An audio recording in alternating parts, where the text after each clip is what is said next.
Tina Williamson had no trouble meeting people. She's outgoing, talk your ear off kind of person. And the same was true of Jack Raines. He was always a fun-loving guy, life of the party. He liked to joke around. So when the pair met, they soon became close friends, despite the 40-year difference in their ages. If you saw them together, they might look like daughter and father. They also became business partners. They were selling and buying used cars. But one September Saturday, their partnership came to a sudden and tragic end. He was shot 5 times. Was it a robbery gone bad? Almost every drawer had been opened.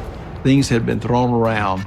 Did the old man have enemies? People that were down and out. He'd lend them money. Or had Tina and Jack's partnership taken a surprising turn? It was not strictly business. Murfreesboro, Tennessee, September 1st, 2007. It was a late summer Saturday when 39-year-old Tina Williamson and her husband pulled up in front of a home in the suburban town, 40 minutes southeast of Nashville. That area is kind of middle class. There are lots of nice homes. Tina and her husband, who lived half an hour away in the tiny town of Woodbury, Tennessee, had come to Murfreesboro to check on Tina's close friend, 83-year-old Jack Raines. She thought that Mr. Raines was just a part of the family. She watched over him almost, and she cared about him a lot. And she was worried about him, too. They had made telephone calls to him on his cell, on his home line, and had never gotten a call back from him. Which was unusual. We were at least on the phone with him every day. We had contact. And so they were going to go by and check on him. Had her elderly friend fallen and been unable to call for help? Was he ill? Did he need medical help? She knew in his age that there's a lot of stuff that could have happened. He could have gotten hurt or anything. Once Tina and her husband arrived at Jack's door, worry turned to fear. When they went over there, they couldn't get anybody to answer. Tina and her husband did have a key, though, and when they let themselves in, what they found was disturbing. The house was completely ransacked. Almost every drawer had been opened. Things had been thrown around. Tina headed for the bedroom, calling out for Jack, while her husband went through the house to the kitchen, totally unprepared for the gruesome discovery that awaited him. That's where he found Mr. Raines. Tina's elderly friend was at the kitchen table, slumped in his chair and covered with blood. He had been shot in the back of the head. He was clearly dead. But why would someone murder the 83-year-old? Was it simply a robbery gone wrong? Or was it possible that Tina and her elderly friend shared a scandalous secret? When I had heard the rumor, I was shocked.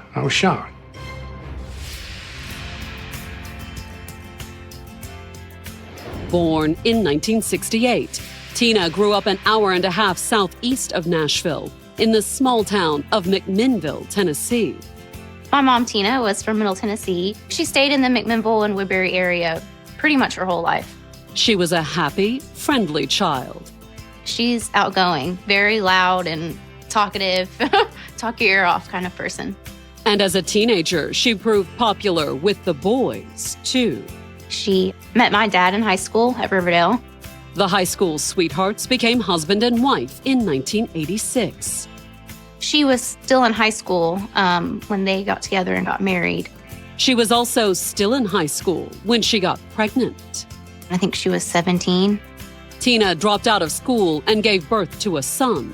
Daughter Jessica followed about 3 years later. But the pressures of raising a family proved too much for the young couple. And by 1990, when Tina was 22, her teenage marriage had ended in divorce. We lived with my grandparents and my dad. We only saw her, on the weekends. Mostly because Tina was struggling, working through a series of jobs. She typically worked small jobs, waitressing. Taking care of elderly people, just different jobs. She didn't hold down a job for very long before moving on to another job. But in 1992, while working at an auto parts plant, she met the man who would help turn her life around, Ron Williamson. 12 years older than Tina, Ron was a long-haul trucker with 2 young daughters from a previous marriage. My dad was on the road working a lot. And soon after they started dating, Tina moved into Ron's apartment and helped raise his little girls while he was away. Tina came into my life earlier than I can even remember. All my childhood memories, she was right there. She took care of me, and she was like another mom to me. The couple married in 1997 when Tina was 29 and bought a house in Woodbury, a small community outside Tina's hometown of McMinnville. She lived in a nice house. She had a hardworking husband, and she was, by all intents and purposes, prosperous. But just as things finally started looking up for Tina, she faced a new challenge. A serious auto accident back in 2004 left her with serious back injuries. She hydroplaned and just kind of went off the road and flipped her truck a few times, and it threw her out in the middle of tumbling. Tina was lucky to be alive. Her back was broken and they had to life flight her. It was awful. But her life would never be the same. After her accident, Tina wasn't able to do a lot of the things that she was used to. The accident left Tina unable to drive. In fact, she could barely walk. At first, she had to have a walker. She got to the point where she could walk without one. However, she was never well enough to return to waiting tables or cleaning houses or any of the other jobs she'd often held. She couldn't stand very long. She had to stop and take breaks and just rest. The family did manage to get by, even with Tina unable to work. She applied for and was receiving disability benefits. But while the disability checks helped pay the bills, they did little to address Tina's boredom. She hated just sitting around. Not that she would be sitting around for long, thanks to General Jack Rains. Born in 1924 in Cannon County, Jack Rains had served his country and his community for many years. Granddaddy, he spent time in the Air Force and then went to the Tennessee Highway Patrol. However, General wasn't any sort of title or rank. General was his first name. Jack was kind of like a nickname. Most people knew him by Jack. By the time he met Tina in 2003, Jack was long retired, almost 80, and living alone. His wife was in a nursing home here in Murfreesboro. But Jack showed no signs of slowing down. He liked to be around people and he liked to get out and do things. He kind of come and went as he pleased. And he was well known in the community. We would eat in the mornings at Waffle House a lot, and he always knew all the waitresses and the waiters and the cooks and would talk to all of them. They knew him by name. He was always a fun-loving guy, life of the party. He liked to joke around and kid around. And he liked to keep himself busy, too.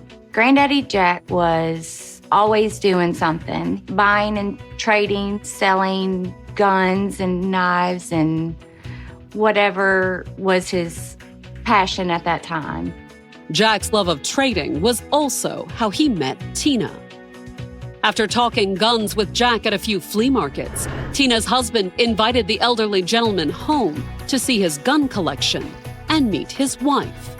They met whenever they were at the flea market in Woodbury. But while Jack was always happy to talk trading with Tina's husband, he and Tina became even closer. He looked at her as emotional support, I guess, as a friend. And because of the accident that left her partially disabled, they had a lot in common, despite the more than 40-year difference in their ages. Because she wasn't able to get out and do things that she wanted to, they understood each other. I guess it's sort of the equivalent of being older and not being able to get out and do what you want to. They bonded and they almost became like best friends. They would just go do things together and help each other out. And since Tina still couldn't drive, Jack acted as her chauffeur. Mr. Rains would come by and pick her up. And in addition to getting Tina out of the house, Jack also gave her something to do, helping out with one of his many trading ventures. They were in the business of selling and buying used cars. They would buy a car and clean it up, fix it up, and then they would sell that car. Mostly old junkers, the cars weren't moneymakers by any means. They would flip it and make a couple $100. But it did give the two friends something to do together.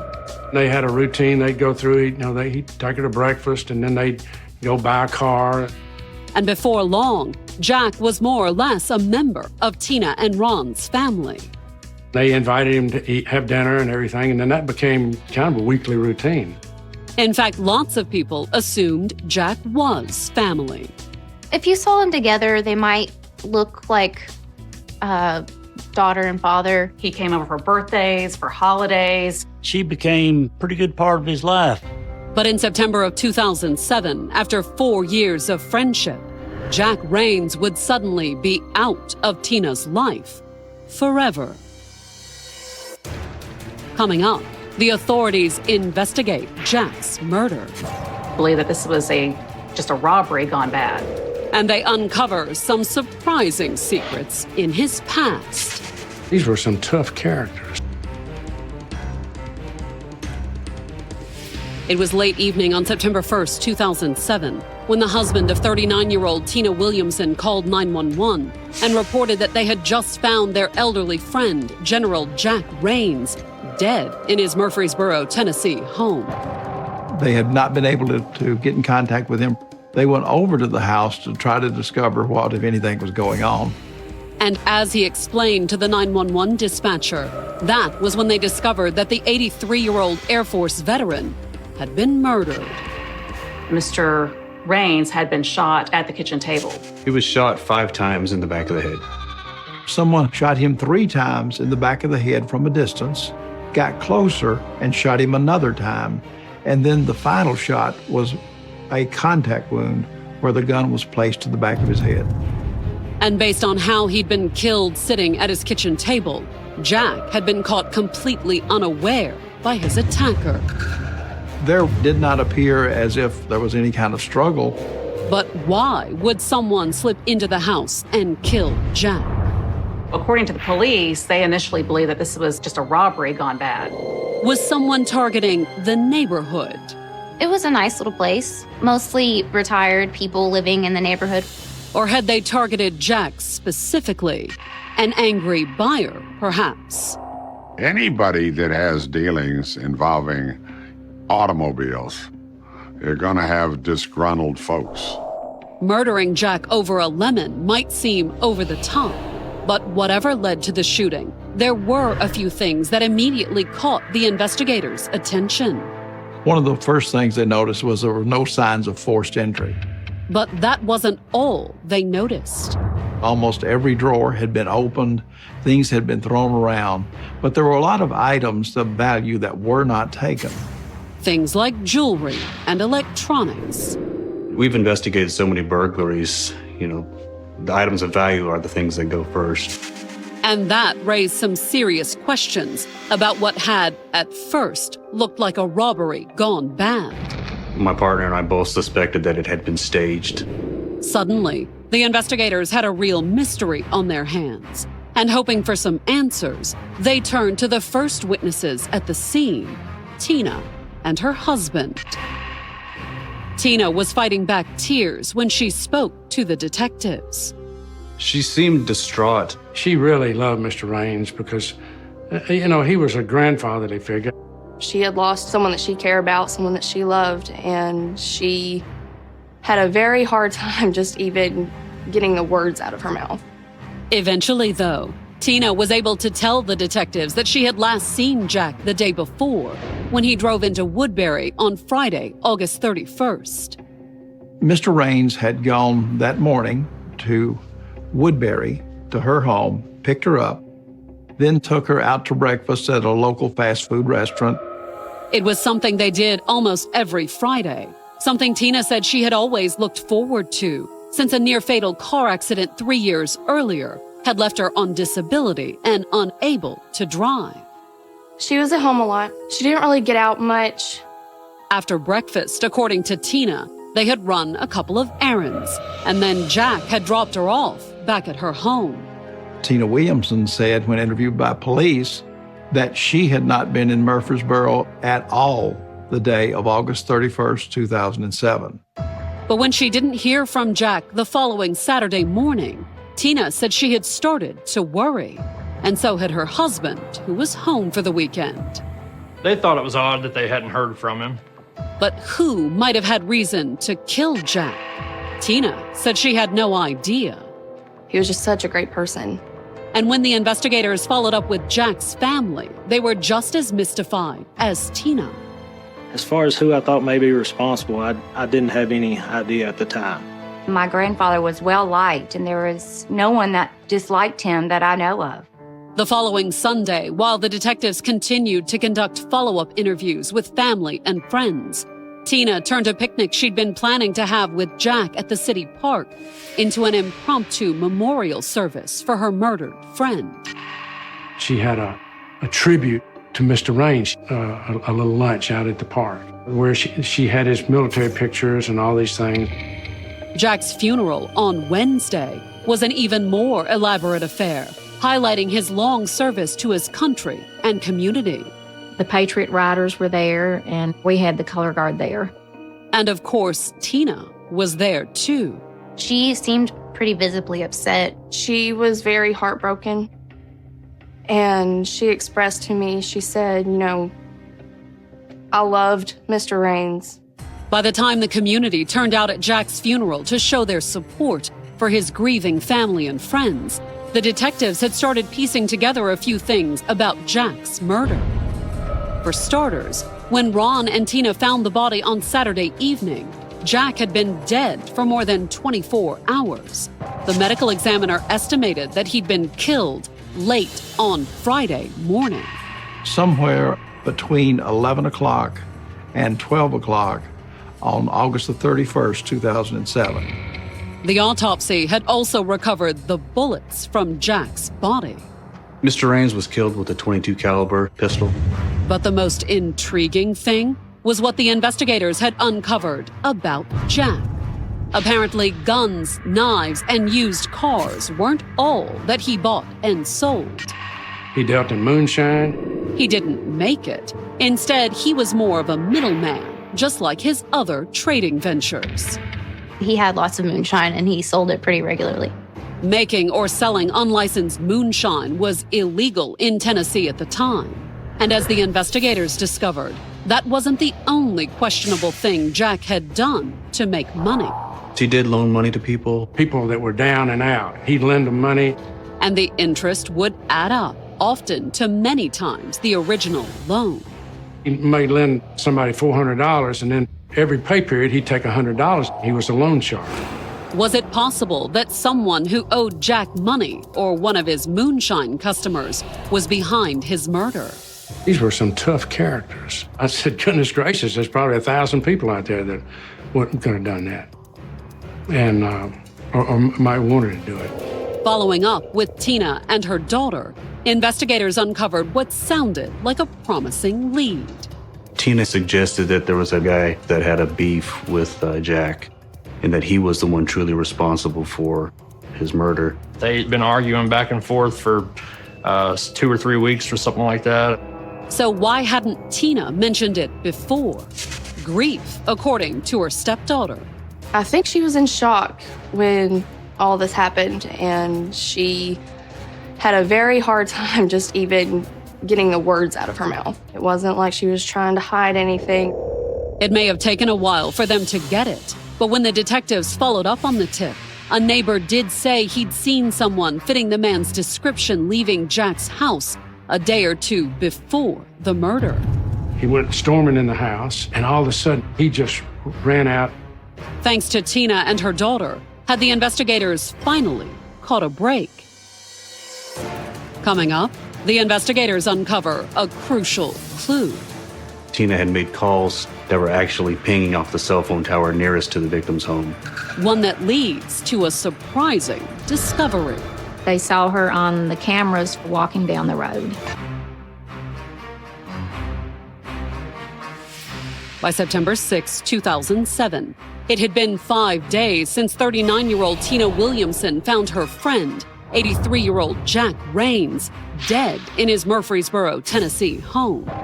It looked like somebody had just came up behind him and shot him in the back of the head 5 times. And thanks to a tip from Tina, the investigators had what appeared to be a promising lead on the killer.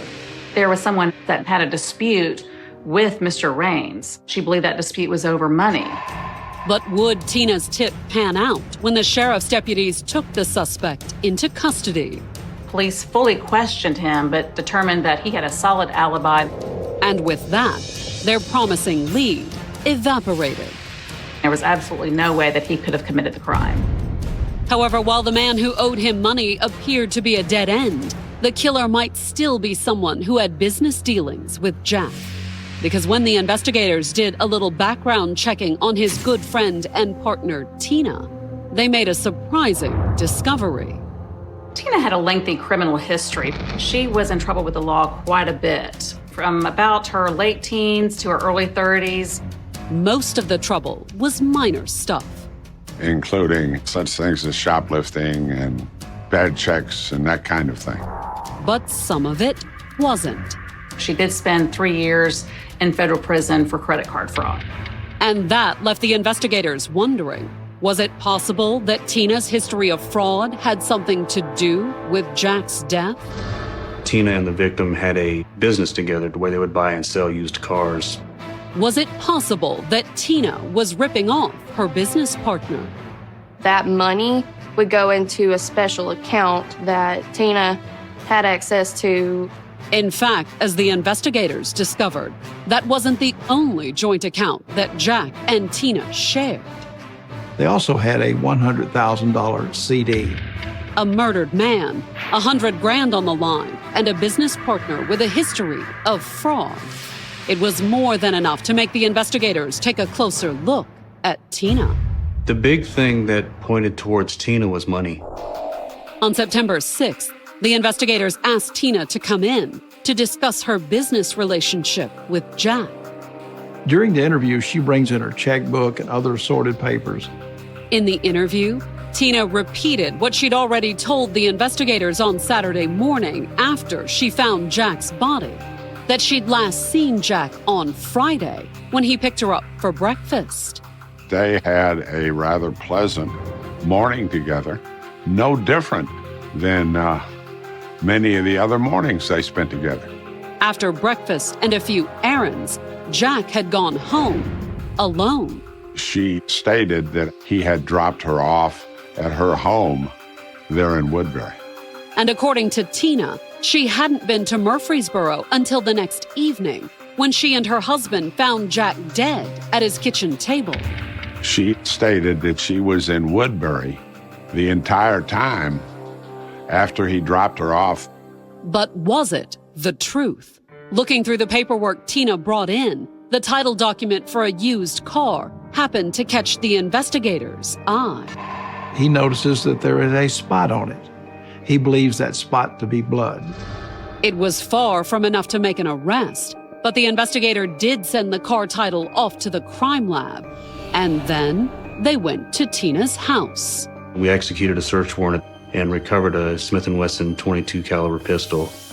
And in addition to a gun the same caliber as the one that killed Jack, the investigators also found a box of bullets. 5 shells, the same number that Mr. Raines was killed with, were missing from that box. But did that mean the gun was the murder weapon? To find out, the investigators sent the pistol and the box of bullets to the crime lab. And then, to determine whether or not Tina had stayed in Woodbury as she claimed, the investigators pulled Tina's cell phone records. The cell phone records show that she had made 2 to 3 phone calls on the day that Mr. Raines was killed. And by triangulating which towers those calls were routed through, the investigators could roughly determine where Tina had been when she made those calls. Tina had made calls that were actually pinging off the cell phone tower nearest to the victim's home. The cell phone tower was in visible range of Mr. Raines' backyard. And off of Twin Oak Drive, which is just one street over from my dad's house. And Tina's claim that she hadn't been to Murfreesboro on the day of the murder Tina was actually lying about her whereabouts on the date of Mr. Rain's murder. But as damning as catching Tina in a lie was, the timing of those 2 phone calls was even worse. One was at 11:40 a.m., and another one was somewhere right around noon. In other words, within the window, the medical examiner believed that the murder occurred. The part of the investigation that really pointed the finger at Tina was the cell phone conversations. Still, even if Tina was in Murfreesboro at the time of the murder, the fact that she couldn't drive left one lingering question for the investigators. How did she get home? Tina lived in Woodbury. The victim lived in Murfreesboro. The distance between their 2 houses was about 25 miles. Could the phone calls that Tina made provide an answer? The 2 made at around the time of the murder were both to a friend of Tina's from Woodbury, a woman named Betty. Once we realized that Tina was calling Betty, we located Betty and spoke with her about that. And why had Tina called Betty on the morning of the murder? She needed her to come and pick her up.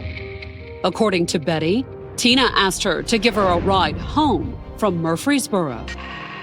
Come pick her up on John Bragg Highway near Walmart, which is actually just a walking distance from the victim's house. Based on all of those facts, the detectives then went to Walmart and wanted to see if they could find any evidence. Specifically, they pulled the store's surveillance footage. They were lucky enough to find a video camera that showed not only the Walmart parking lot, but also showed portions of John Bragg Highway. And not long after the estimated time that Jack's murder occurred, guess who appeared? They saw her on the cameras. They saw her walking down the road. Once we realized that Tina was calling Betty for a ride from the victim's house, Tina was a prime suspect at that point. But was it enough to prove that Tina had shot her elderly friend 5 times? We didn't have any witnesses that would actually say they saw this. So we had to build the circumstances. To further build their circumstantial case, the investigators got back in touch with Tina's friend, Betty. They asked if she would place a phone call to Tina Williamson. A phone call that the investigators got on tape. The cops called me, and they want to set up an appointment to meet me. And then, after allowing the implications of that to sink in, Betty proceeded to lay a trap for Tina. I want to know what you want me to tell them and what you want me not to tell them. And Tina immediately fell for it. The main thing not to tell them is about that ride. She stressed to her, do not tell the police about that ride. That puts me in the beginning. That puts me in Murfreesboro. But would the tape of Tina asking her friend to lie to the investigators also be enough to put her in jail? The police, based on all the facts and circumstances that they have developed, decided to take this case to the grand jury. And on December 4th, just hours after they presented their case to the grand jury, the Rutherford County investigators made the 30-minute drive to Woodbury. All of a sudden, they are knocking on the door, and they're taking Tina away in handcuffs. My mom was arrested for the death of Jack Rains, and I was just shocked, honestly. Coming up, just what was the true nature of Jack and Tina's relationship? On his boxer shorts were a mixture of his and Tina's DNA. And did that give her a motive for murder? He was going to give everything to Tina. On January 27, 2009, Tina Williamson went on trial at the Rutherford County Circuit Court in Murfreesboro, Tennessee. The 40-year-old mother of 2 was accused of murdering 83-year-old General Jack Rains in September of 2007. Jack had been shot 5 times in the back of the head. Tina swore she was innocent. She had nothing to do with this. It was just as much of a shock to her as it was to me and my father and my whole family. But the prosecutor was confident he could get a conviction. I felt that the case was very strong circumstantially. Including strong circumstantial evidence that put Tina near the scene of the crime at the approximate time the murder occurred. One of them was the pings on the cell phone towers to prove that she was in Murfreesboro and near Jack's house. And the other piece was the cameras from Walmart showed her walking down the highway before she was picked up. The prosecutors also had the statement of the woman who'd picked her up, her friend, Betty. She came to Murfreesboro and picked her up on John Bragg Highway. The investigators had even gotten Tina on tape, telling her friend to lie to the authorities. The main thing not telling is about that ride. And among the various financial papers in Tina's possession, they've also found a document with a single drop of blood on it. The crime laboratory determines the blood is that of Mr. Jack Raines. But why would Tina want to murder the 83-year-old, the man her children and stepchildren considered a second grandfather? Over time, he became family. I loved him to death. According to the prosecutors, it was simple: money. She had 110,000 reasons to kill General Raines. 10,000 was the balance of the joint checking account Tina and Jack shared. And the 100,000 was the certificate of deposit she'd tried to cash in soon after his death. A few days later, after Mr. Raines' body had been discovered, Miss Williamson comes back into the bank and she tries to withdraw the $100,000 CD amount. She had gotten Jack to put her name on the CD account. But despite having her name on the account, Tina hadn't gotten her hands on the cash. Because she does not have a death certificate, the bank delays her and she does not get that money. Once she became a suspect, the account had been frozen. But did the fact that she'd tried to get her hands on the $100,000 prove that she'd murdered Jack? After all, it was a joint account. He had said he was going to leave it to her should something happen to him. Or was conning the elderly man out of his estate Tina's plan all along? Tina did have a history of fraud. She was even in jail for approximately 3 years in federal prison for credit card fraud and criminal impersonation. And when her husband introduced her to Jack, did she figure the elderly man was an easy mark? That's what several members of his family suggested when they took the stand for the prosecution. The Raines family felt like Tina had came into Jack's life and just kind of separated him from his family. He would go to family functions with Tina and her family and go to Christmas with Tina.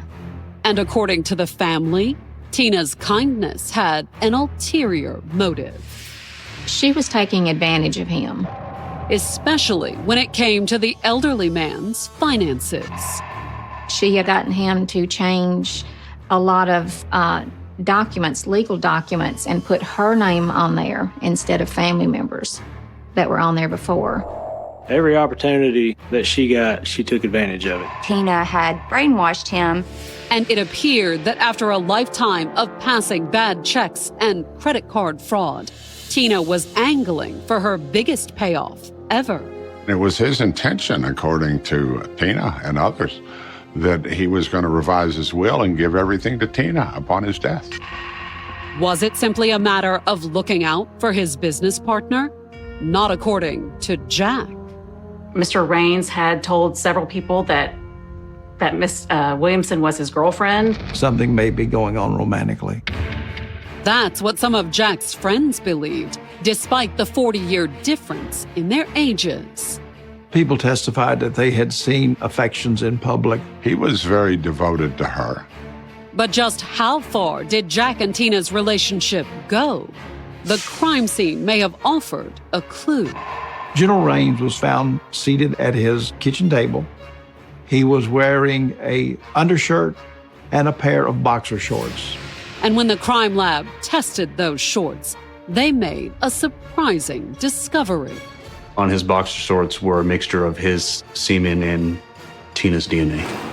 That would be consistent with Tina Williamson and General Raines engaging in some type of sexual activity, and then General Raines putting on the boxer shorts. It suggested that they were lovers.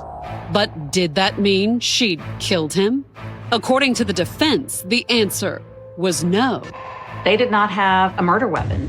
And that was despite the fact that the investigators had found a .22 in Tina's possession, the same caliber as the gun that killed Jack. The pistol that was seized from the search warrant could not be positively identified as the weapon. And according to the defense, there was no way that Tina, who suffered from a debilitating back injury, could have pulled the trigger either.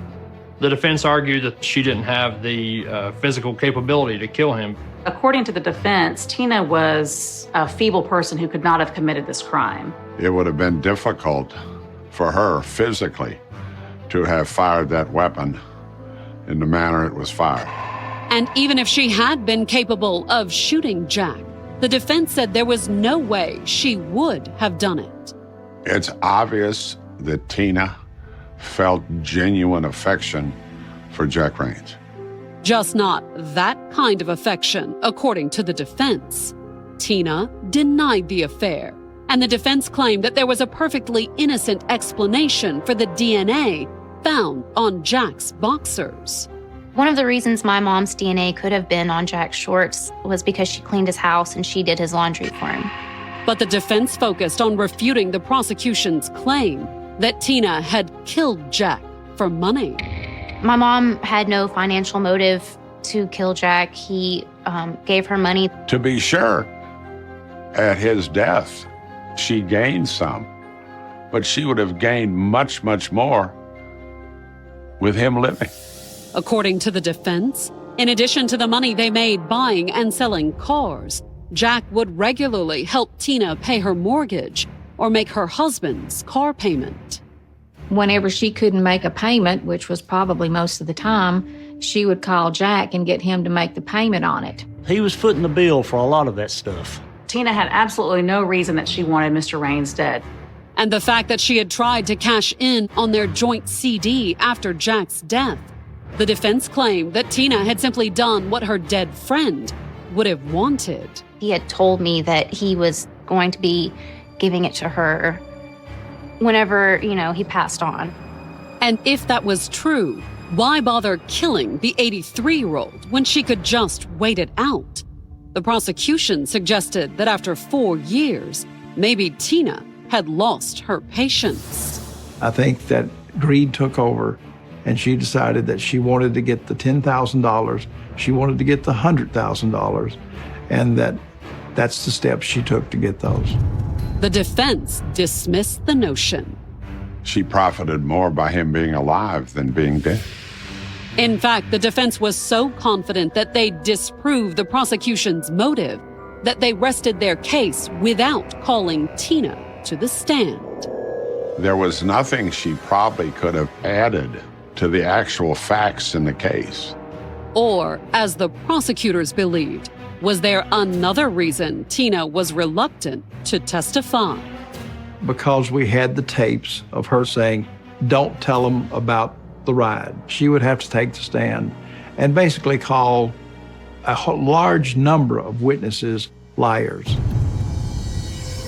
Coming up, do the prosecutors have enough evidence for a conviction? She killed the golden goose. Or is their case fatally flawed? She had absolutely no motive based on the proof that I had seen. On February 4th, 2009, the jury announced it had reached a verdict in Tina Williamson's murder trial. The 40-year-old mother of two was accused of killing 83-year-old General Jack Raines. There was a lot of interest in this case, and one of those reasons may have been some suggestion that they were just more than friends. And whether the 83-year-old was truly Tina's sugar daddy or not, there was no doubt they'd had a close financial relationship. Mr. Raines had been giving her money, had been very, very profitable for her to have a relationship with him.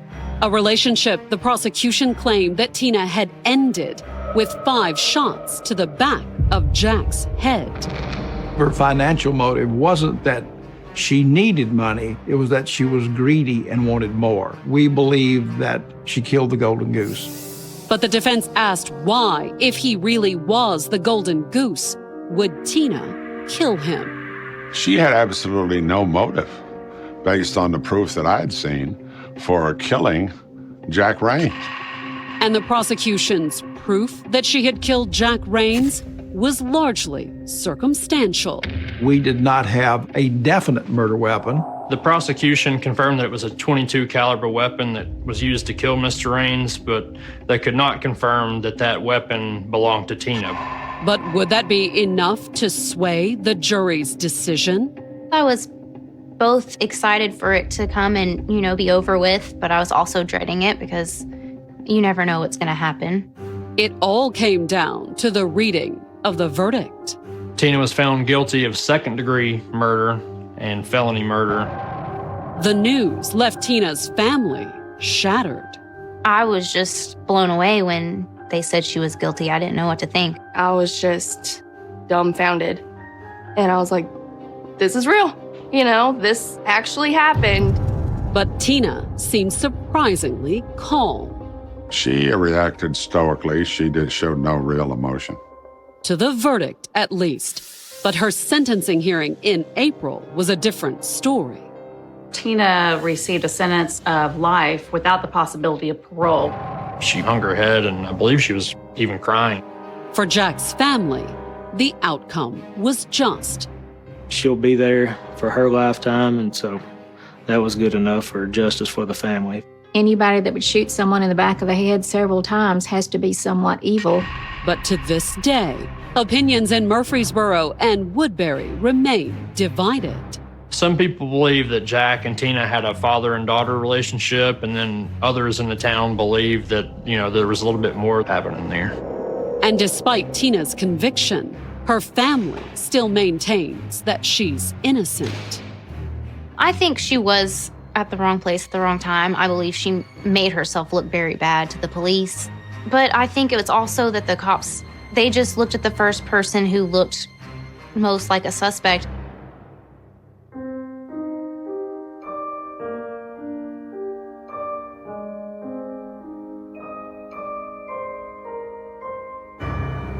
There are some criminal cases that become infamous because investigators quickly identify a suspect, uncover a motive, and eventually bring justice to the victims. Others remain etched into history for an entirely different reason. They leave behind only fragments, pieces of evidence, scattered witness accounts, unanswered questions, and families who spend decades waiting for explanations that never come. The alphabet murders belong firmly in the second category. More than 50 years have passed since 3 young girls disappeared from the streets of Rochester, New York.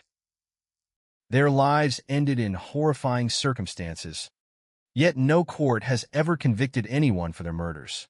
Even today, investigators cannot say with certainty whether all 3 crimes were committed by one offender or whether history connected separate tragedies through a disturbing coincidence.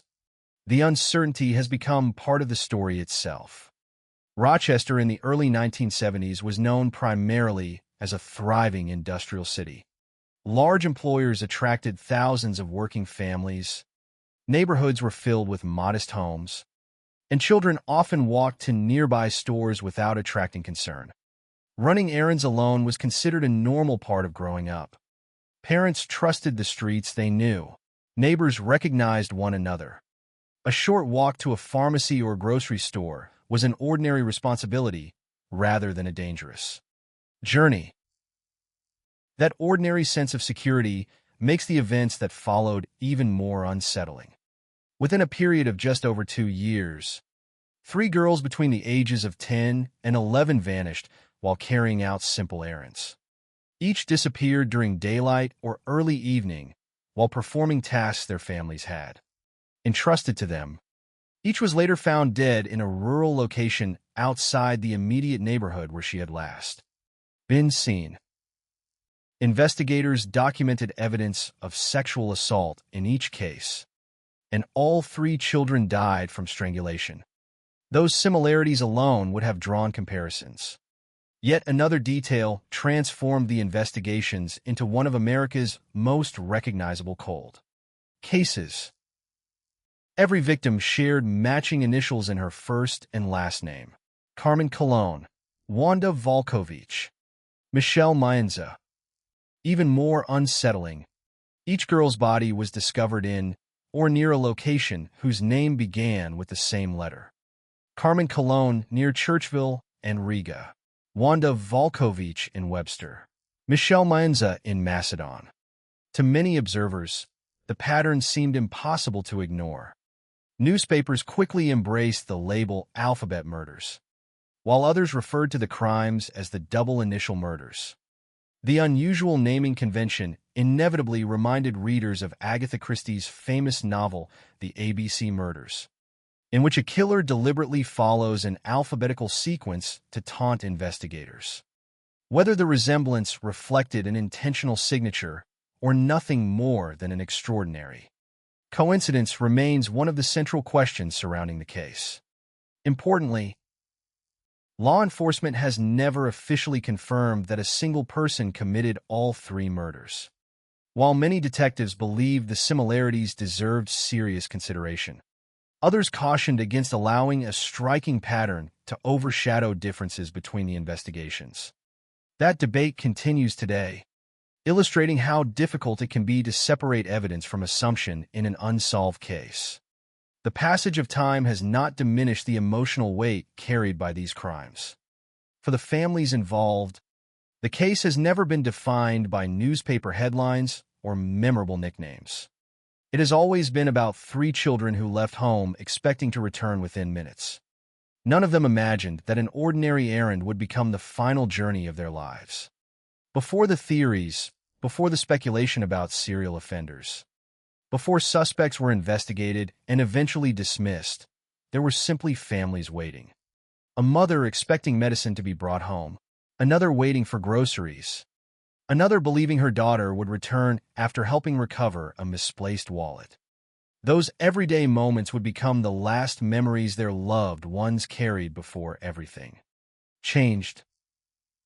Looking back from the present, it is tempting to view the early 1970s through the lens of what eventually happened. Yet at the time, Rochester had no reason to believe it was becoming the setting for one of the country's most haunting unsolved child murder cases.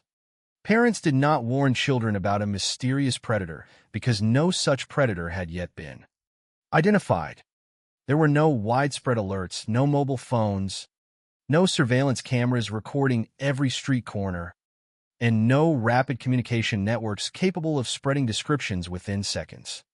Investigations depended heavily on eyewitness recollections, physical evidence collected at crime scenes, and information voluntarily reported by the public.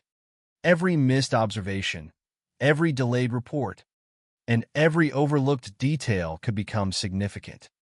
As investigators would later discover, some witnesses believed they had seen events connected to the first disappearance but did not contact authorities immediately because they assumed they were observing an ordinary family dispute. Decisions that seemed insignificant in the moment would later carry enormous weight. The limitations of forensic science also shaped the investigation. During the early 1970s, DNA analysis did not yet exist as an investigative tool. Detectives relied on interviews, fingerprints when available, physical evidence recovered from crime scenes, and painstaking comparisons between individual cases.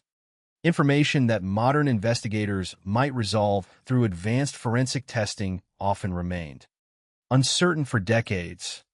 As a result, many questions surrounding the alphabet murders have survived into the 21st century.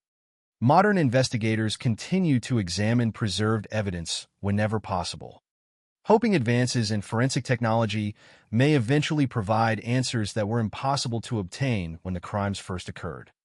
But even with decades of scientific progress, the central mystery remains unresolved. Who targeted these three girls? Were they chosen by one offender who repeatedly exploited vulnerable children running ordinary errands? Or did coincidence create a pattern that never truly existed? Why were their bodies abandoned where they were found? Was the alphabetical connection deliberate? Or was it a tragic accident of names and geography that forever shaped public perception of the case? These are not simply historical questions. They remain active mysteries that continue to define one of New York's most enduring cold cases. before detectives could debate patterns, suspects, or theories. However, there was only one missing child. Her name was Carmen Colon. She was 10 years old, and on the afternoon of November 16, 1971, she left home to perform a simple task for her family. She never returned. Long before newspapers gave the case a name, before investigators searched for patterns, and before the public began debating whether a single offender could be responsible for multiple crimes, there were simply 3 children living ordinary lives in Rochester, New York. They were not connected by friendship, family, or school. They lived in different neighborhoods and came from different cultural backgrounds. Their families had different histories, different routines, and different dreams for the future. Yet all 3 girls shared something much more important than the coincidence that would later define the investigation. They shared the ordinary freedom of childhood in early 1970s America, a time when parents commonly trusted children to complete short errands alone, believing they would safely return home within minutes. Understanding that everyday world is essential to understanding why the alphabet murders shocked an entire community. Rochester during the early 1970s was a major industrial city in western New York. Thousands of working-class families depended on local industries for their livelihoods, and neighborhoods were built around schools, churches, neighborhood stores, and familiar streets. Many families lived modestly, often balancing limited incomes with the responsibilities of raising several children. It was common for older children to contribute in small but meaningful ways, helping parents by running to the pharmacy, buying groceries, or completing other nearby errands. These responsibilities were viewed as natural steps toward independence rather than unnecessary risks. Most parents believed that a short walk to a neighborhood business was perfectly safe. Children learned familiar routes, greeted neighbors they recognized, and returned home carrying groceries, prescriptions, or other small purchases. No one imagined that these simple routines could become opportunities for violence. Among the 3 victims was 10-year-old Carmen Colon. Carmen grew up in a Puerto Rican family living in Rochester. Her family, like many others in the city, worked hard and lived with limited financial resources. Every member of the household contributed where they could, and Carmen was known as a helpful daughter who willingly assisted her mother with everyday tasks. According to those who knew her, she was polite, dependable, and accustomed to completing small errands close to home. There was nothing unusual about asking Carmen to visit a nearby pharmacy. It was exactly the kind of responsibility that many children her age handled every week. Her family had no reason to believe that a familiar trip through familiar streets could end in tragedy. Carmen's disappearance would later become the first event in what investigators suspected might be a much larger pattern. But on that November afternoon in 1971, no one could have recognized it as anything more than an isolated emergency. The second child, Wanda Lee Volkovich, came from a Polish-American family also living in Rochester. Wanda was 11 years old. Friends and relatives remembered her as a quiet girl who enjoyed reading and frequently helped her family with shopping. Like Carmen, she lived in a household where children often assisted with everyday responsibilities. Going to the grocery store was simply another part of daily life. The stores were nearby, the streets were familiar, and there was little reason to think that danger waited between home and the neighborhood market. By the time Wanda disappeared in April 1973, Rochester had already experienced the unsolved murder of Carmen Colon more than a year earlier. Yet despite that earlier tragedy, daily life had largely continued. Families still needed groceries. Parents still depended on their children for small errands. The city had not yet begun living under the constant fear that would follow Wanda's murder. Only afterward would investigators begin placing the 2 cases side by side, noticing similarities that had been impossible to recognize when Carmen first vanished. The third child was Michelle Maenza, also 11 years old. Michelle lived with her family in another Rochester neighborhood where ordinary routines shaped everyday life. On the day she disappeared in November 1973, she left home to help recover her mother's misplaced wallet. Once again, the task appeared entirely ordinary. There was no indication that Michelle intended to travel far or place herself in danger. She was simply helping her family, just as countless children had done before her. That ordinary decision would become the final known choice she ever made. Looking at the lives of these three girls together reveals striking similarities that extend beyond their initials. All three were between 10 and 11 years old, an age when children begin exercising greater independence while still relying heavily on the guidance and protection of their families. Each girl was carrying out a routine errand rather than engaging in unusual activities. None had intentionally placed herself in a dangerous situation. Their disappearances occurred during everyday moments that should have ended with a safe return home. These shared circumstances later became important to investigators attempting to determine whether the crimes were connected. Detectives considered whether the offender, if there was only one, deliberately selected children performing predictable routines. A child walking alone to a neighborhood business presented an opportunity that required little planning once daily habits had been observed. At the same time, investigators also recognized the danger of drawing conclusions based solely on similarities. Many children in Rochester completed errands every day. Similar routines did not necessarily prove a common offender.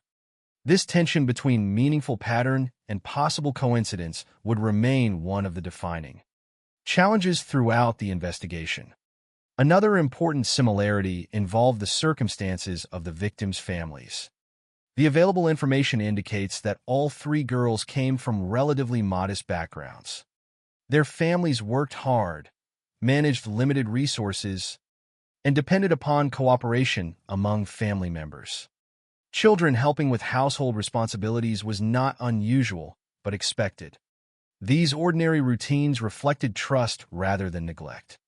Parents believed they understood their neighborhoods because, until these crimes occurred, there was little reason to think otherwise. The murders would permanently alter that confidence. After the disappearance of the third victim, parents throughout Rochester reportedly became far more cautious about allowing children to walk alone. Everyday freedoms that had once seemed harmless were reconsidered through the lens of fear. The city changed not because of proven knowledge about an offender, but because uncertainty itself became frightening. People no longer viewed ordinary errands as ordinary. Every delayed return home became a reason for concern. Every unfamiliar vehicle attracted greater attention. Every child walking alone reminded parents of three families whose routines had ended in unimaginable loss. The similarities among the victims also influenced the direction of the police investigation. Detectives compared their ages, appearances, daily habits, and the circumstances under which each child disappeared. They examined whether the offender, if there was one, displayed a consistent method of selecting victims. The girls had all been alone. Each had been engaged in a routine task. Each disappeared before reaching the safety of home. Those observations encouraged investigators to explore the possibility of a serial offender operating within the Rochester area. Yet despite those similarities, certainty remained elusive. Law enforcement has never officially declared that one individual committed all three murders. Instead, investigators have continued acknowledging both possibilities: that the cases represent the work of one predator, or that separate offenders committed crimes later connected through extraordinary coincidence. This careful distinction remains important because the evidence has never conclusively resolved the question. What remains beyond dispute, however, is the devastating human cost. Carmen Colon, Wanda Volkovich, and Michelle Maenza were not symbols, headlines, or mysterious initials when their stories began. They were daughters trusted with simple responsibilities by families who expected to see them again before the day ended. Their routines reflected ordinary childhood rather than extraordinary risk. That is perhaps the most haunting aspect of the Alphabet murders. Nothing about the girls themselves suggested they would become victims. Nothing about their errands appeared unusual. There were no dramatic warnings, no dangerous adventures, and no reckless decisions. Their lives intersected with violence not because they sought danger, but because danger found them during the most ordinary moments imaginable. Before investigators would search highways, interview hundreds of witnesses, compare evidence, and debate theories for decades, the case began with one simple afternoon in November 1971. A mother handed her 10-year-old daughter a prescription and asked her to visit a nearby pharmacy.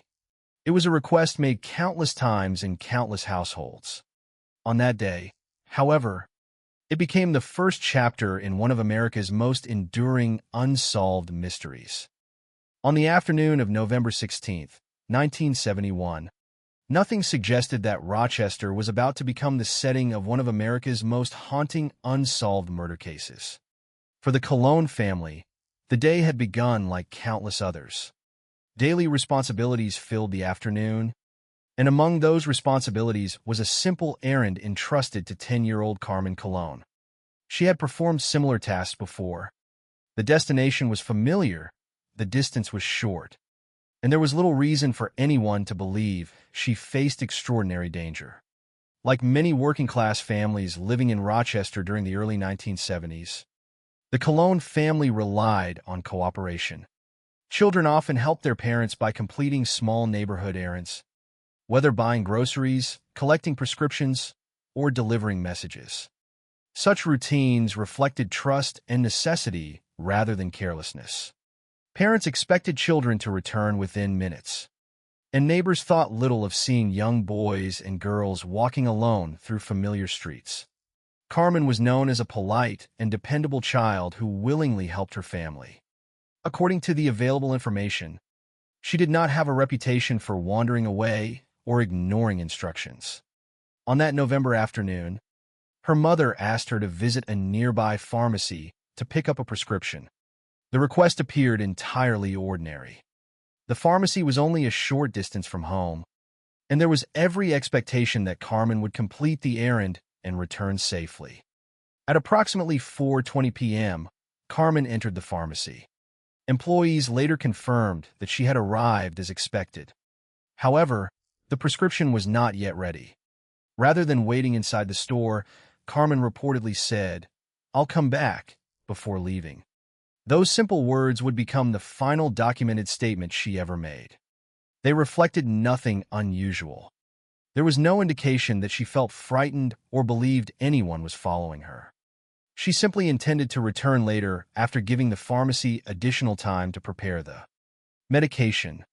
Once Carmen stepped outside, the certainty surrounding her movements disappeared.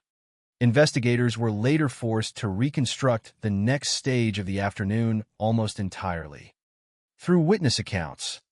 Unlike modern investigations, there were no surveillance cameras documenting sidewalks or store entrances, no mobile phones recording locations, and no digital trail capable of tracing her final movements.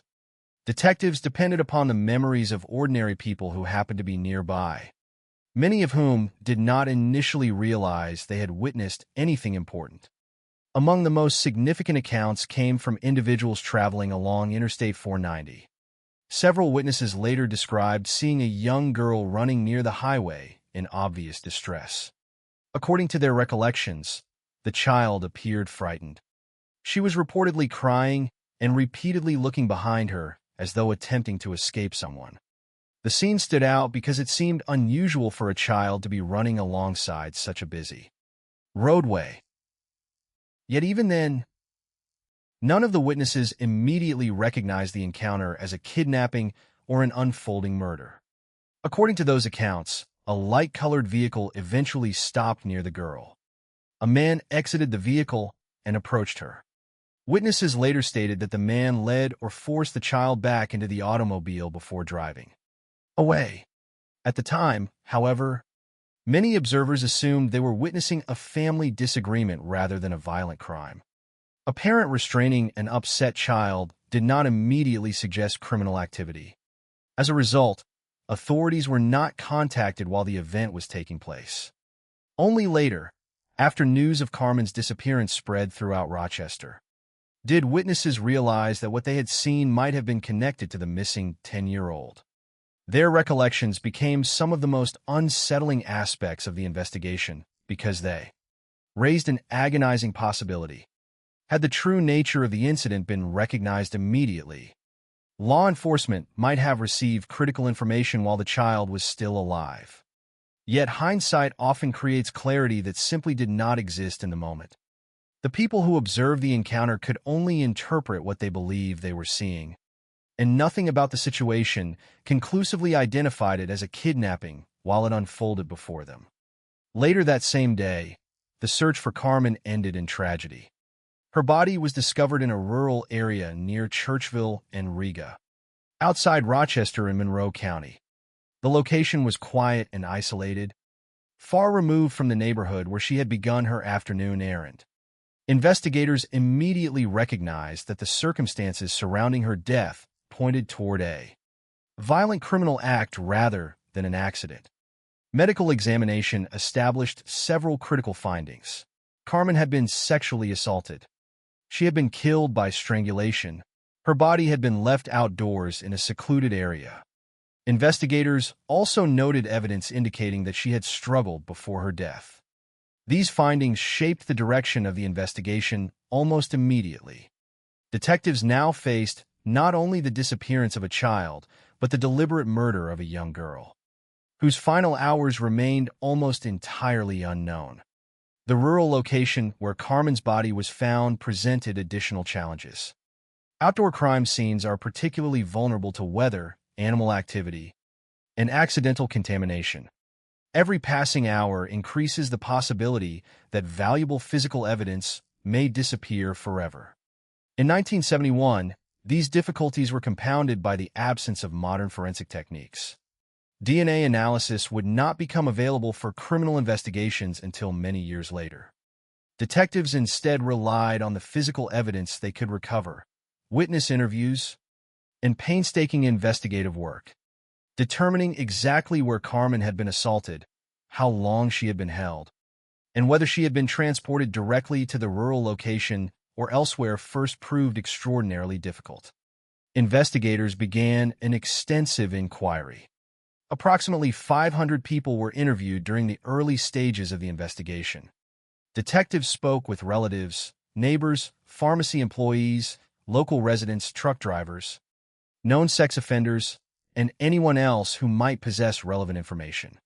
Every possible lead required examination because investigators possessed so few definitive answers. The early investigation focused heavily on people who knew Carmen personally. Detectives considered the possibility that a child her age would be more likely to trust someone familiar than willingly enter a stranger's vehicle. This line of inquiry reflected common investigative reasoning rather than evidence against any specific individual.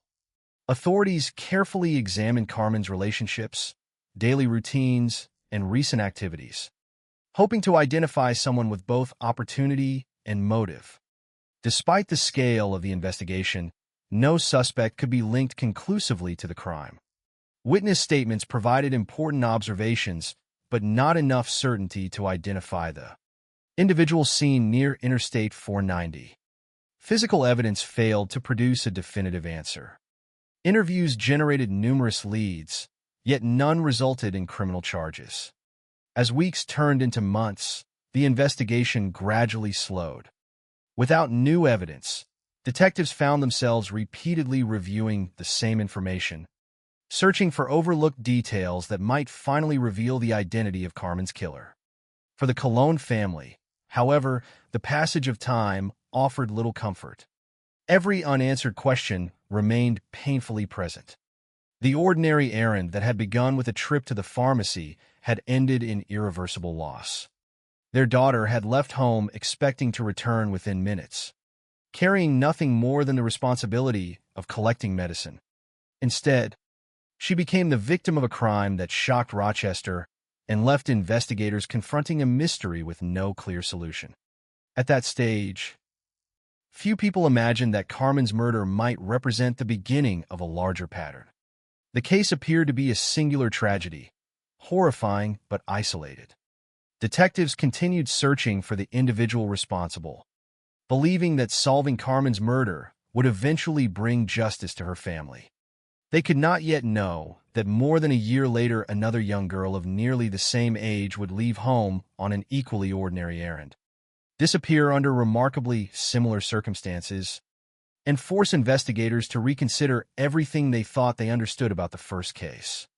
What initially seemed like one heartbreaking crime was slowly becoming something far more disturbing. Nearly a year and a half passed after the murder of 10-year-old Carmen Colon, and although her case remained unsolved, daily life in Rochester slowly returned to something resembling normality. The shock that had followed her death had not disappeared. But time has a way of changing how communities carry grief. The investigation remained open. Detectives continued reviewing leads, and Carmen's family continued living with unanswered questions. Yet for many residents, the fear that had briefly settled over the city gradually gave way to familiar routines. Children once again walked to neighborhood stores. Parents continued asking sons and daughters to run simple errands. Life demanded that ordinary responsibilities continue, even while one terrible mystery remained unresolved. No one knew that another family would soon experience the same unimaginable nightmare. On April 2, 1973, 11-year-old Wanda Lee Volkovich left home to complete a routine task for her family. Like countless children in Rochester at the time, she had been asked to buy groceries at a nearby store. There was nothing unusual about the request. Wanda was old enough to make the short trip by herself, and helping with household shopping was part of her everyday responsibilities. Those who knew her remembered an intelligent and quiet girl who enjoyed reading and willingly assisted her family whenever needed. Her neighborhood was familiar. The route to the store was one she had likely traveled before. From every practical perspective, it was an ordinary afternoon. Wanda completed the first part of her errand exactly as expected. According to the investigation, she arrived at the grocery store, purchased the requested items, and left carrying her shopping. A store employee later confirmed that she had successfully made her purchases. Witnesses also reported seeing the young girl walking after leaving the store with the groceries in her possession. Those observations established an important timeline for investigators because they confirmed that Wanda had safely completed the purpose of her trip. What happened after she walked away from the store remains one of the central mysteries of the case. Somewhere between the grocery store and the safety of her home, Wanda disappeared. No verified account explains exactly how she encountered the individual responsible for her death.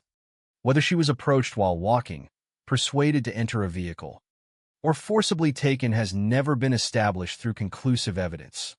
Like the investigation into Carmen Colon's murder, detectives were forced to reconstruct events from scattered witness statements and physical evidence rather than direct observation. As the afternoon turned into evening and Wanda failed to return home, concern quickly grew within her family. What had begun as a simple shopping trip was lasting far longer than expected. Eventually, her mother contacted the police, reporting that her daughter had not come home. Law enforcement responded by organizing a search effort that expanded rapidly. Officers searched neighborhoods, parks, vacant buildings, drainage areas, and other locations where a lost or injured child might be found. Members of the community also participated, hoping that Wanda would be located alive. Approximately 200 people became involved in the search, reflecting both the seriousness of the situation and the lingering memory of Carmen Colon's unsolved murder. Every hour that passed without finding Wanda increased the anxiety felt by investigators and residents alike. The following morning, April 3, 1973, the search reached its devastating conclusion. A New York State police officer discovered Wanda's body in Webster, near a roadside area outside the city. The location immediately attracted investigators' attention. Like the place where Carmen's body had been found, it was removed from the neighborhood where the child had last been seen. The distance suggested that whoever was responsible had transported Wanda by vehicle. For an 11-year-old girl carrying groceries on foot, reaching the location where her body was found would not have been realistic under ordinary circumstances. The discovery therefore reinforced the likelihood that another person had exercised complete control over her movements after she disappeared. Medical examination revealed details that deepened investigators' concern. Wanda had been sexually assaulted. She had been killed by strangulation. Her body had been left near a roadway in a relatively isolated location. These findings immediately reminded detectives of the circumstances surrounding Carmen Colon's murder. The similarities were impossible to ignore. Both victims were young girls close in age. Both had disappeared while carrying out ordinary errands. Both had been found in rural or semi-rural locations away from where they were last seen. Both had suffered sexual assault. Both had died by strangulation. While similarities between crimes do not automatically prove they were committed by the same offender, investigators recognized that these parallels demanded careful examination. The investigation therefore entered a new phase. Rather than treating Wanda's murder solely as an independent crime, detectives began comparing every available detail with the earlier homicide of Carmen Colon. They examined timelines, victim characteristics, methods of attack, body recovery locations, and witness statements from both investigations. Detectives looked for consistencies that might indicate a common offender, as well as differences that could suggest unrelated crimes. This comparative analysis became one of the defining features of the Alphabet Murders investigation. During this review, another striking observation emerged. Carmen Colon's initials were CC, and her body had been discovered near Churchville and Riga. Wanda Volkovich's initials were WW, and her body had been discovered in Webster. Although investigators understood that coincidence can occur, the repetition attracted immediate attention. The public and the media soon began recognizing a pattern that seemed unusually specific. The matching initials of both victims and discovery locations created a narrative that was difficult to ignore. It would later become one of the principal reasons the cases collectively received the name Alphabet Murders. Detectives, however, approached the apparent pattern with greater caution than the public. Experienced investigators understood that memorable coincidences can sometimes influence perceptions more strongly than objective evidence. They recognized the importance of distinguishing between similarities supported by forensic findings and those that might simply appear meaningful because they were unusual. Nevertheless, the combination of victim age, circumstances of disappearance, cause of death, evidence of sexual assault, and body disposal locations justified continued comparison between the two investigations. If a single offender was responsible, identifying those recurring behaviors might eventually help reveal his identity. As investigators continued interviewing witnesses and reviewing evidence, they also faced the limitations of the era. Physical evidence alone could not answer many of the questions confronting the investigation. Without DNA analysis, detectives relied heavily on witness testimony, crime scene examination, and traditional investigative methods. Every interview carried the possibility of revealing a previously unnoticed detail. Every report was scrutinized for connections that might explain how two children living separate lives had died in such remarkably similar ways. Despite these efforts, the investigation again failed to produce an arrest. Hundreds of leads were examined, known sex offenders were considered, and individuals connected to the victims were interviewed. Yet no evidence conclusively identified the person responsible for Wanda's murder. The absence of a suspect was deeply frustrating, especially given the similarities now linking two unsolved child homicides. The city itself also began to change. Parents who had once viewed neighborhood errands as harmless became increasingly cautious. Children who had previously walked alone to nearby stores were more often accompanied by adults or older relatives. Conversations about personal safety became more common in homes and schools. The confidence that had once defined ordinary daily routines slowly gave way to uncertainty. Although investigators still could not say with certainty that one offender had committed both murders, many residents feared exactly that possibility. They wondered whether someone was deliberately targeting young girls performing everyday tasks. They questioned whether another child might disappear before the mystery could be solved. Those fears would prove tragically well-founded. Before the end of 1973, Rochester would once again confront the disappearance of an 11-year-old girl. Her case would introduce new witness accounts, deepen the mystery surrounding the earlier investigations, and add another set of matching initials to an already disturbing pattern. With the death of Michelle Maenza, what had once seemed like two similar tragedies would become one of the most haunting and enduring cold cases in American criminal history. By the autumn of 1973, Rochester was no longer the same city it had been 2 years earlier. The murders of Carmen Colon and Wanda Volkovich had unsettled the community in ways that were difficult to measure. Neither investigation had produced an arrest. Detectives continued pursuing leads, comparing evidence, and interviewing potential suspects.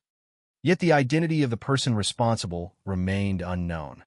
Whether the two murders were connected had not been officially established, but for many residents the similarities were impossible to dismiss. Parents had become noticeably more cautious. Children who had once walked freely through their neighborhoods were increasingly accompanied by adults or older siblings. Ordinary errands were beginning to feel less ordinary. Even so, daily life could not simply stop.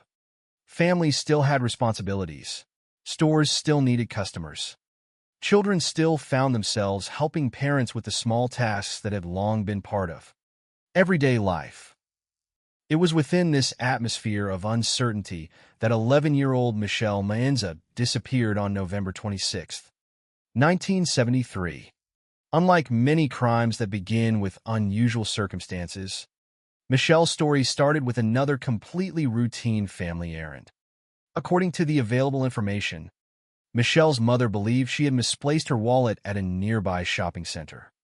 Wanting to help, Michelle volunteered to go and look for it. There was nothing remarkable about the decision. Helping a parent recover a lost item was an act of kindness that reflected the same sense of responsibility seen in the previous victims. No one could have imagined that this simple gesture would become the last known task Michelle ever undertook. Like Carmen and Wanda before her, Michelle left with the expectation that she would soon return home. The journey was not intended to be long. It was simply another brief trip within a familiar community.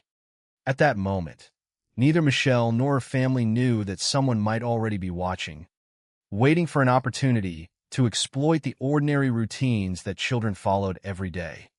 Unlike the earlier investigations, Michelle's disappearance would eventually produce multiple witness accounts that investigators considered especially important. Although these observations still failed to identify a definitive suspect, they provided detectives with a clearer, though still incomplete, picture of what may have happened after Michelle left home. One witness reported seeing Michelle sitting inside a beige or light brown vehicle approximately 15 minutes after she had departed. According to the witness, the young girl appeared to be crying. She did not appear relaxed or engaged in casual conversation. Instead, her visible distress suggested that something was seriously wrong. The individual driving the vehicle was described as an adult male with dark hair, estimated to be between 30 and 40 years of age. This description immediately attracted investigators' attention because it represented one of the clearest observations associated with any of the three cases. Yet even with this information, identifying the driver proved impossible. The description was too general to single out one individual among the many men who matched those characteristics in the Rochester area. Another witness provided an account that became one of the most discussed elements of Michelle's case. According to the investigation, a driver encountered what appeared to be a disabled vehicle along Route 350. Standing beside the automobile was an adult man holding the arm of a young girl. Believing that the vehicle might require assistance, the witness stopped. The response that followed would later take on enormous significance. The man reportedly stated, "She's my niece." At first glance, the explanation appeared reasonable. Adults commonly travel with relatives, and nothing immediately contradicted the statement. However, the witness later recalled additional details that seemed troubling in retrospect. According to the available information, the man positioned himself in a way that partially blocked the witness's view of the girl and also attempted to obscure the vehicle's license plate. His overall demeanor was described as intimidating enough that the witness chose not to remain at the scene. Only after news of Michelle's disappearance became public did the witness realize that the encounter might have involved the missing 11-year-old. Like the motorists who had seen a frightened child near Interstate 490 during Carmen Colon's disappearance. This witness had interpreted an unusual situation through the assumptions of ordinary life. There had been no immediate certainty that a crime was occurring. It was only later, when the facts became known, that the encounter appeared deeply suspicious. Such moments illustrate one of the most painful realities of many unsolved investigations. People often recognize the significance of what they witnessed only after the opportunity to intervene has passed. This does not mean they ignored obvious criminal behavior. Rather, they interpreted events according to the information available at the time. Hindsight transforms uncertainty into apparent clarity, but that clarity simply did not exist in the moment.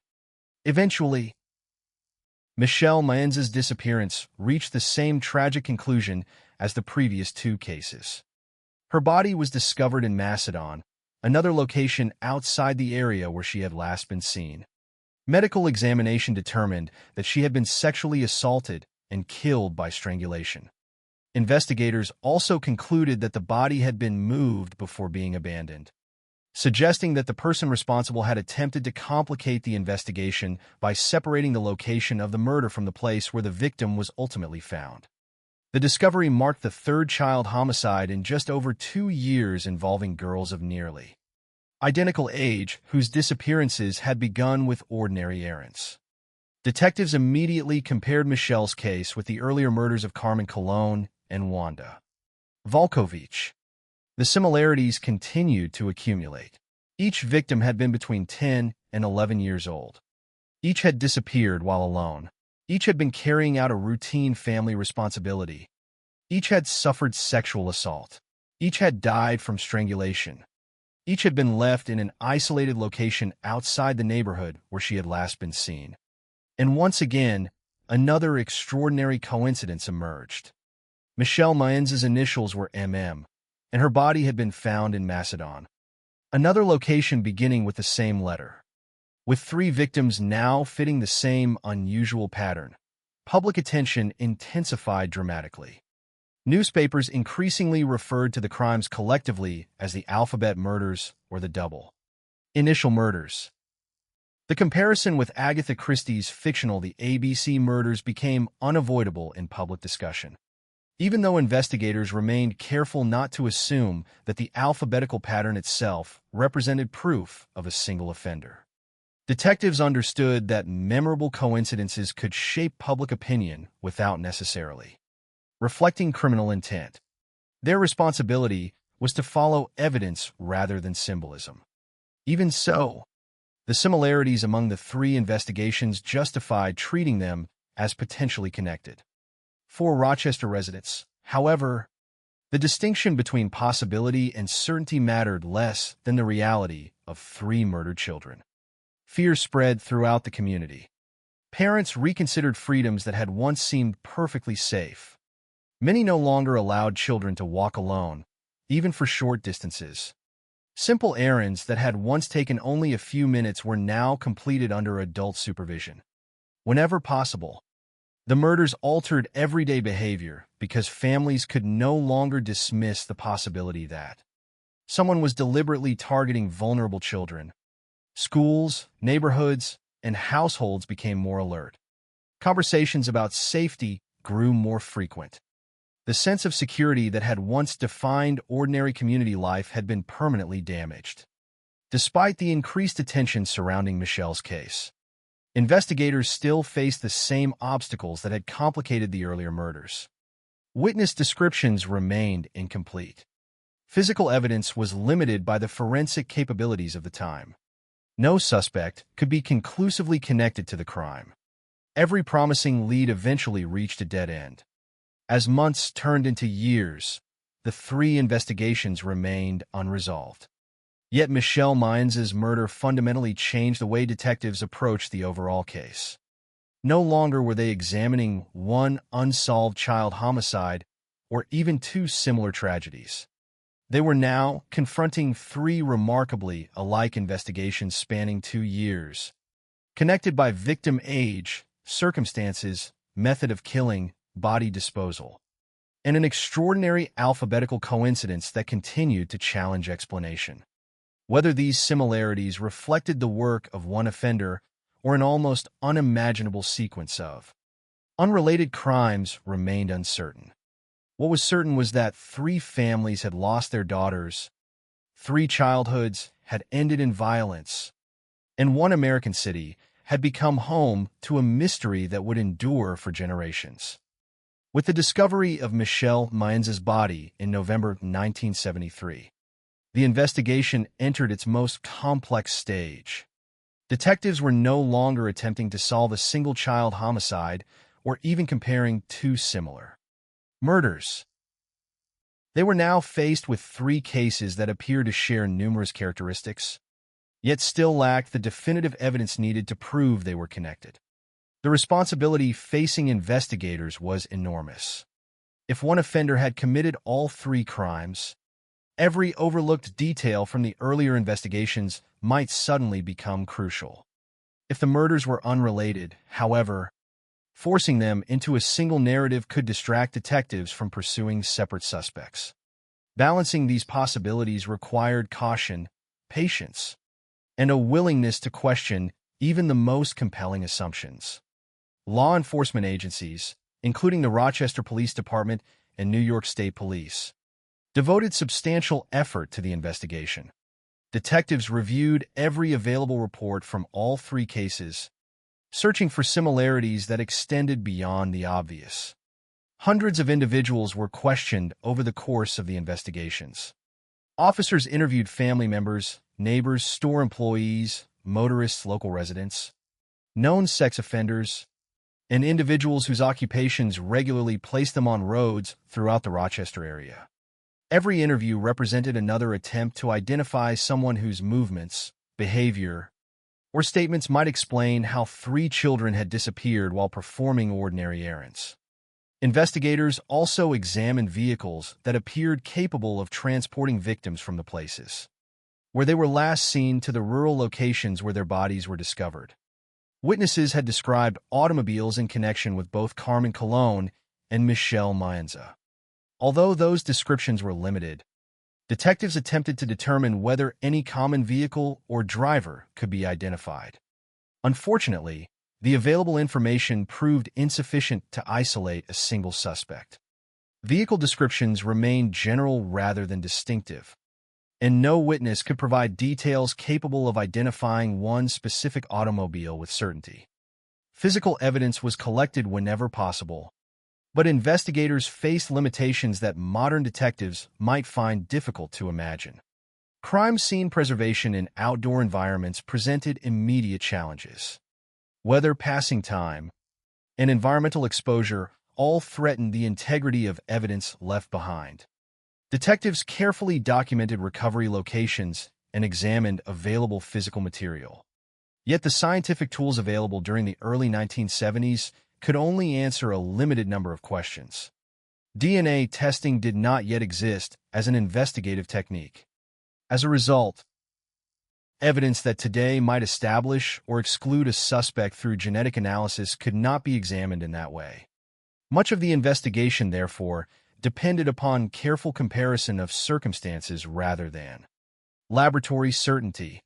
Detectives began identifying recurring characteristics shared by the 3 victims. Carmen Colon was 10 years old, Wanda Volkovich and Michelle Maenza were both 11. All three victims were young girls living in Rochester. Each disappeared while alone and carrying out an ordinary responsibility for her family. None had intentionally placed herself in a dangerous situation. Instead, each had simply been completing a routine errand within a community where such activities were generally considered safe. These similarities suggested that the offender, if there was only one, may have deliberately selected children who could be approached without immediately attracting attention. Investigators also noted that every victim had been found outside the immediate area where she had last been seen. This observation indicated that transportation by vehicle was likely involved in each case. The disposal locations were relatively isolated compared with the neighborhoods where the girls disappeared. Such circumstances suggested familiarity with roads surrounding Rochester and an ability to move victims without immediate detection. Medical findings further strengthened comparisons between the three investigations. According to the available evidence, each victim had been sexually assaulted. Each had died by strangulation. These common elements encouraged detectives to consider whether they reflected a consistent pattern of behavior. In criminal investigations, repeated methods can sometimes indicate the work of a single offender, particularly when they appear alongside similarities in victim selection and body disposal. Yet investigators also understood that similar methods alone do not establish identity. Different offenders may commit crimes in similar ways, especially when targeting vulnerable victims. As comparisons continued, attention inevitably returned to the unusual alphabetical pattern that had captured public imagination. Carmen Colon, Wanda Volkovich, Michelle Maenza, Churchville and Riga, Webster, Macedon. The repetition appeared extraordinary. Many members of the public believed the initials represented a deliberate signature left by a serial offender who wanted investigators to notice the pattern. The comparison with Agatha Christie's The ABC Murders became increasingly common in media coverage, reinforcing the perception that the crimes were connected by design. Detectives, however, approached this theory with considerably greater restraint. Experienced investigators recognized the danger of allowing coincidence to shape conclusions unsupported by evidence.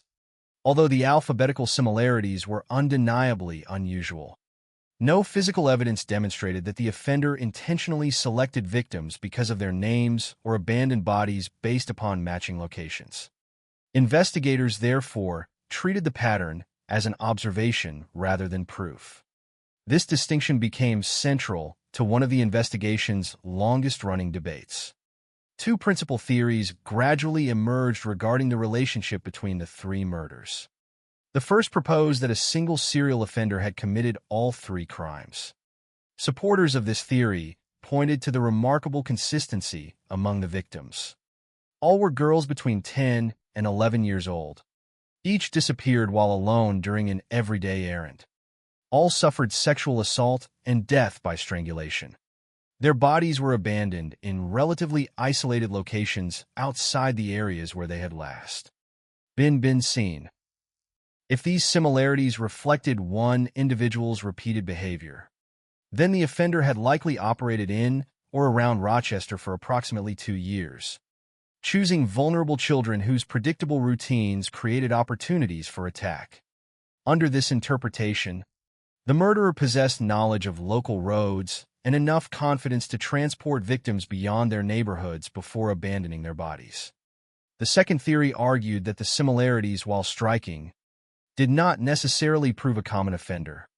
Some investigators observed that Carmen Colon's case differed from the later murders in several respects. They cautioned against assuming that every resemblance indicated the same person. From this perspective, the matching initials and locations might represent an extraordinary coincidence rather than a deliberate criminal signature.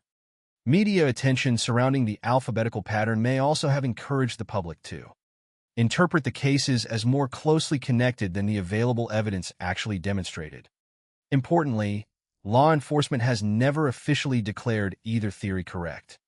The question remains unresolved because the evidence has never conclusively established whether one offender or multiple offenders were responsible. This uncertainty illustrates one of the greatest challenges facing investigators in cold cases. Detectives must continually balance pattern recognition against objective proof. Similarities may reveal hidden connections, but they can also create misleading narratives if accepted without sufficient evidence. Throughout the investigation, detectives continued examining known sex offenders and individuals with histories of violent behavior. Vehicle owners whose circumstances appeared relevant were also reviewed. Tips from members of the public generated additional interviews, each requiring careful evaluation before being confirmed or dismissed. Many leads appeared promising initially, but ultimately failed to produce evidence capable of supporting criminal charges. Others ended because witness memories proved incomplete or inconsistent after the passage of time. The absence of definitive forensic technology further complicated every stage of the inquiry. Despite the enormous amount of investigative work performed, no individual could be linked conclusively to all three crimes. The passage of years gradually transformed the investigation into one of New York's most enduring cold cases. Yet it was never forgotten. Files remained open. Evidence was preserved whenever possible. Investigators continued hoping that future advances in forensic science might answer questions that the technology of the early 1970s could not. The murders of Carmen Colon, Wanda Volkovich, and Michelle Maenza remained unsolved. But they also remained active in the memories of detectives who understood that unresolved cases are never truly finished until every reasonable lead has been exhausted. Even as theories continued to divide investigators, another difficult reality became increasingly apparent. The investigation had produced numerous persons of interest over the years, but none could be proven responsible. Some names attracted considerable public attention, while others quietly disappeared from the case after closer examination. Each represented another possibility explored and another path that ultimately failed to provide the answers three grieving families had sought for decades. The search for the truth was far from over, but it was becoming clear that identifying the person or persons responsible would require confronting a long history of dead ends, uncertain evidence, and questions that had remained unanswered since the early 1970s. As the years passed, public fascination with the Alphabet murders continued to grow. But for investigators, the case remained defined not by headlines or theories, but by evidence, or more accurately, by the absence of enough evidence to identify the person responsible. The murders of Carmen Colon, Wanda Volkovich, and Michelle Maenza had generated hundreds of interviews, numerous investigative leads, and widespread public attention. Yet despite those efforts, no suspect could be charged. Every promising direction eventually encountered the same obstacle. Suspicion alone could not replace proof. One of the earliest realities detectives confronted was that cases involving child victims often produce an enormous number of tips from the public. Whenever a tragedy receives widespread media coverage, people begin recalling unusual encounters, unfamiliar vehicles, suspicious individuals, or conversations that previously seemed unimportant. Some of these reports become valuable investigative leads. Others prove impossible to verify. In the Alphabet murders investigation, officers carefully evaluated information from witnesses, family members, neighbors, motorists, and local residents. Every report had to be examined because investigators could not know in advance which detail might eventually solve the case. This process demanded both patience and restraint. Detectives understood that overlooking a genuine lead could allow a killer to remain free, but pursuing unsupported accusations could irreparably damage innocent lives. One individual whose name has frequently appeared in discussions of the case was Miguel Colon, a relative of Carmen Colon. During the initial investigation into Carmen's murder, detectives examined people within her immediate circle, including relatives and individuals familiar with her daily routine. This approach reflected standard investigative procedure rather than evidence of guilt. In crimes involving children, investigators routinely begin by examining those who had regular contact with the victim, seeking to determine whether someone known to the child might have exploited an existing relationship. Miguel Colon became one of the people scrutinized during this process because of his connection to Carmen. According to the available information, he later left Rochester and eventually died by suicide. These circumstances inevitably attracted public speculation, with some observers suggesting that his later actions implied responsibility for the crime.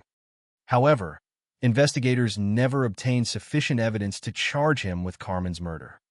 No court found him guilty, and no definitive forensic evidence established that he had committed the crime. Consequently, while his name remains associated with discussions of the investigation, it is essential to distinguish suspicion from proof. The available evidence has never legally identified him as Carmen's killer.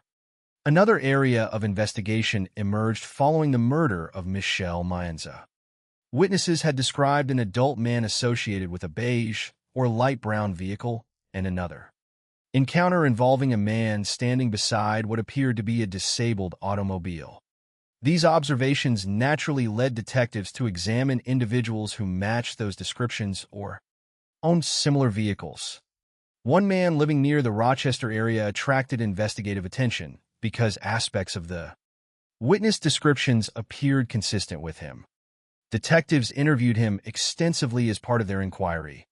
According to the information available, he later underwent a polygraph examination, commonly known as a lie detector test, and reportedly passed. It is important to recognize that polygraph results are not definitive proof of innocence or guilt. They are investigative tools rather than conclusive evidence. Nevertheless, investigators found no additional evidence sufficient to prosecute him, and he was never charged in connection with Michelle's murder. His inclusion among persons of interest illustrates the complexity of the investigation rather than the identification of a confirmed offender. Over time, investigators also examined numerous known sex offenders living in or traveling through the Rochester region. Because all three victims had been sexually assaulted, detectives considered individuals with histories of sexual violence to be logical investigative priorities. Records were reviewed, movements were compared with the timelines of the murders, and available evidence was assessed whenever possible. Many individuals were ultimately excluded after detectives found no evidence connecting them to the crimes. Others remain possibilities only because insufficient information existed either to implicate or eliminate them completely. Among the names occasionally discussed in relation to the Alphabet murders was Kenneth Bianchi, who would later become known as one of the Hillside Stranglers. Before moving to California, Bianchi had lived in Rochester, leading some observers to question whether he might have been connected to the earlier child murders. Investigators examined this possibility because geographic history alone justified review. However, according to the available information, no evidence was discovered linking Bianchi to the Alphabet murders. Although his later criminal history understandably generated public interest, investigators did not establish a factual connection between him and the murders of Carmen, Wanda, or Michelle. His name, therefore, remains an example of how notorious offenders are sometimes examined in older, unsolved cases without ultimately being connected through evidence. Throughout the investigation, detectives consistently returned to one central question. Were they searching for one offender or several? The answer profoundly influenced every aspect of the inquiry. If a single individual had committed all three murders, investigators expected recurring behavioral patterns extending beyond the victims' ages and the methods of killing. They searched for similarities in transportation routes, disposal sites, victim selection, and opportunities for contact. They examined whether one offender could realistically have operated across all three timelines, while remaining unidentified. Conversely, if the murders represented separate crimes, investigators risked overlooking unique evidence by forcing unrelated cases into one investigative framework. This uncertainty complicated nearly every decision detectives made. Public discussion often focused heavily on the alphabetical pattern, treating it as the defining feature of the case. Yet investigators repeatedly exercised greater caution. While the matching initials and locations remained extraordinary, no evidence demonstrated that the offender intentionally selected victims because of their names or abandoned bodies according to a deliberate alphabetical plan. The pattern could represent a calculated signature, but it could also represent coincidence.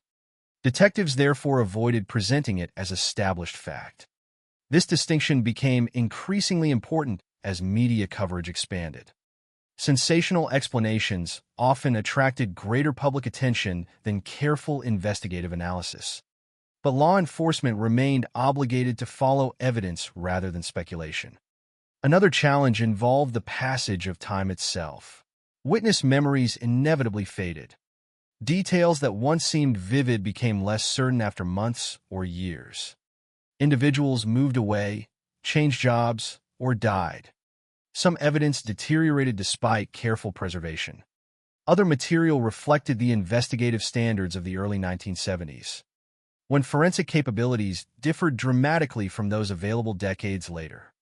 Each passing year made solving the case more difficult, even as advances in science created new opportunities. Detectives preserved whatever evidence they could, hoping future technologies might eventually reveal answers hidden beyond the capabilities of the original investigation. The emotional burden of these unresolved questions extended far beyond law enforcement. For the families of Carmen Colon, Wanda Volkovich, and Michelle Maenza, every new suspect represented both hope and disappointment. Each investigative lead carried the possibility that decades of uncertainty might finally end. Yet every person ultimately eliminated from consideration meant another return to unanswered questions. The absence of an arrest did not simply reflect an unsolved criminal investigation. It represented years of waiting without resolution for parents, relatives, and loved ones who never received a definitive explanation of what happened to the children they had lost.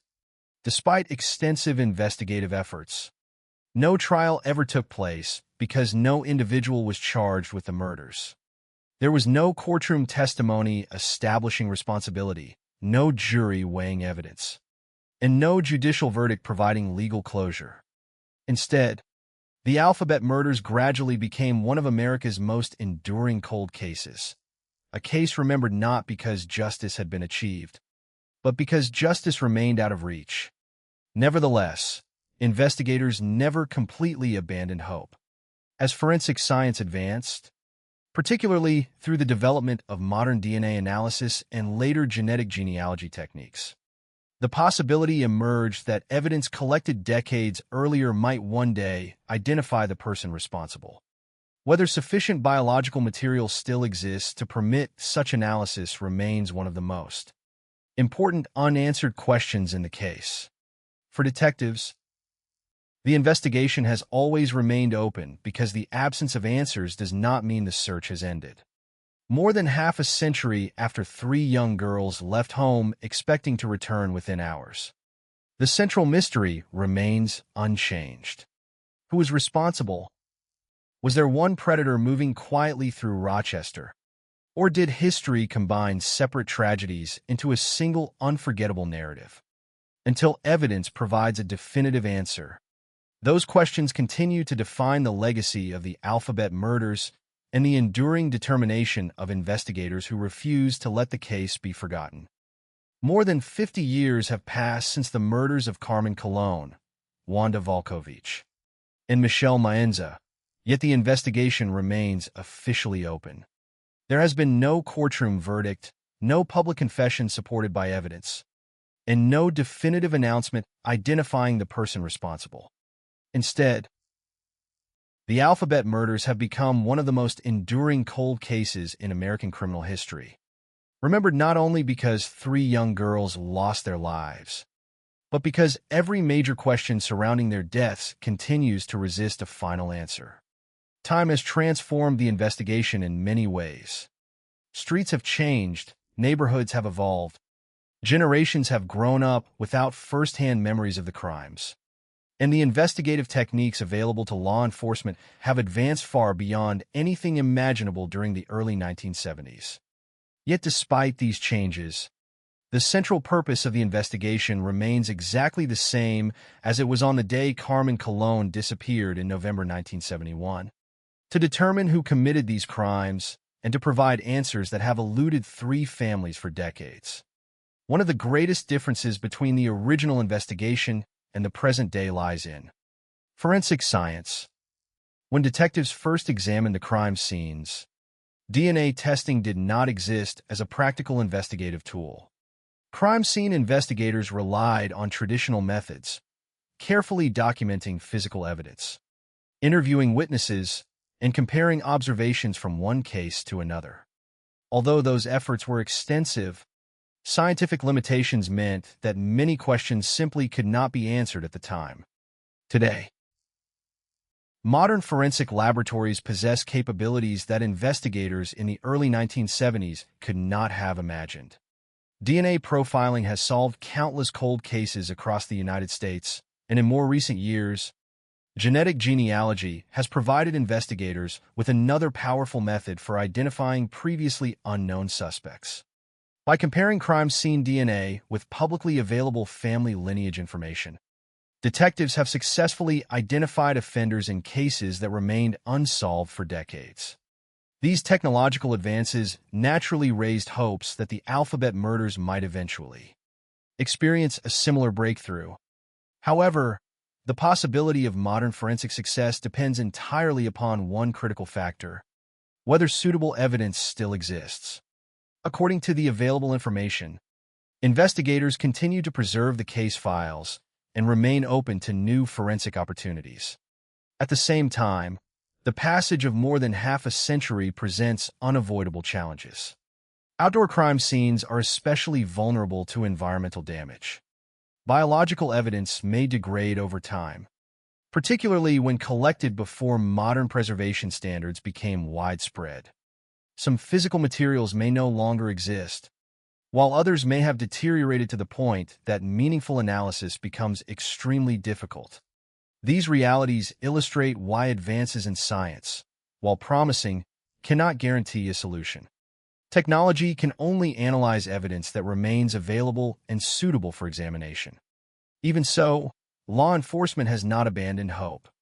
Authorities in New York have continued encouraging members of the public to come forward with information, no matter how insignificant it may appear. Cold case investigations occasionally benefit from details that seemed unimportant decades earlier, but become meaningful when viewed alongside newly developed evidence or investigative theories. Individuals who remain silent out of fear, uncertainty, or misplaced assumptions may eventually decide to speak. Witnesses who once believed an observation was irrelevant sometimes realize its significance only after many years. Every unsolved case carries the possibility that one forgotten conversation, one overlooked memory, or one preserved piece of evidence may eventually alter the course of the investigation. Alongside forensic developments, investigators continue examining one of the oldest questions surrounding the case: whether all 3 murders were committed by the same offender. More than 50 years after the first crime, this issue remains unresolved. Supporters of the single-offender theory continue pointing to the striking similarities among the victims. Carmen Colon, Wanda Volkovich, and Michelle Maenza were all young girls between 10 and 11 years old. Each disappeared while carrying out an ordinary errand alone. Each was sexually assaulted. Each died by strangulation. Each was abandoned in an isolated location outside the neighborhood where she had last been seen. These recurring features suggest a consistent pattern of victim selection and method. If one individual committed all 3 murders, investigators believe that person likely possessed familiarity with the Rochester area and understood how to transport victims without attracting attention. Others continue urging greater caution. They argue that while the similarities are significant, They do not conclusively establish a common offender. Some investigators have long observed differences between Carmen Colon's murder and the two later cases, leading them to question whether all three investigations should automatically be grouped together. From this perspective, the alphabetical pattern may have encouraged both media coverage and public opinion to treat separate crimes as one continuing series, without definitive forensic evidence linking the three investigations. Law enforcement has never officially declared that a single offender committed every murder. That careful position remains unchanged today. The famous alphabetical coincidence also continues to generate discussion. The initials of each victim matched the initial letter of the location where her body was discovered. Carmen Colon in Churchville or Riga, Wanda Volkovich in Webster, Michelle Maenza in Macedon. This extraordinary sequence gave rise to the name alphabet murders and inspired countless theories regarding the offender's intentions. Yet investigators have consistently avoided presenting the pattern as established evidence of criminal planning. While the coincidence is undeniably remarkable, no verified evidence demonstrates that victims were deliberately chosen because of their names or that body disposal locations were selected specifically to create an alphabetical signature. The pattern remains one of the investigation's most memorable features, but it has never become proof of motive or identity. Beyond questions of evidence and investigative theory lies another legacy that cannot be measured in forensic reports or police files. The murders changed how many families viewed childhood safety. Before these crimes, allowing children to walk short distances alone had been a routine part of daily life in Rochester. Afterward, many parents reconsidered those assumptions. Simple errands increasingly required adult supervision. Conversations about personal safety became more common within families, schools, and neighborhoods. Although communities evolved for many reasons, the fear created by these murders became part of Rochester's collective memory. The investigation also demonstrates the emotional reality of cold cases. Unlike criminal prosecutions that conclude with convictions or acquittals, unresolved investigations remain suspended between hope and uncertainty. For the families of Carmen, Wanda, and Michelle, each passing year has brought anniversaries without answers. Birthdays became reminders of lives interrupted. Holidays carried the absence of children who never returned home. Public attention occasionally returned as documentaries, newspaper articles, or investigative reviews revisited the case, but renewed interest has never been accompanied by definitive resolution. The passage of time does not erase unanswered questions. It simply lengthens the period during which those questions remain unanswered. Perhaps the most enduring lesson of the alphabet murders is not the mystery itself, but the humanity. At its center, it is easy, after decades of discussion, to remember only the unusual initials, the investigative theories, or the phrase alphabet murders. Yet behind that name were three individual children whose lives extended far beyond the circumstances of their deaths. Carmen Colon was a 10-year-old girl helping her mother collect a prescription. Wanda Volkovich was an 11-year-old returning home after buying groceries for her family. Michelle Maenza was an 11-year-old trying to recover her mother's misplaced wallet. None of them expected to become part of one of America's most famous cold cases. They were daughters completing ordinary acts of kindness for the people they loved. Their stories remind us that behind every unsolved investigation are lives interrupted, families forever changed, and communities left searching for answers. More than half a century later, investigators continue preserving the possibility that science, evidence, or new information may one day reveal the truth. Until that day arrives, the alphabet murders remain not only an unsolved criminal investigation, but also a solemn reminder that justice delayed is not the same as justice abandoned. The search continues because the questions remain, and because the memory of three children deserves nothing less than every reasonable effort to uncover the truth. As the decades have passed, The Alphabet murders have become one of the most recognizable unsolved child murder cases in the United States.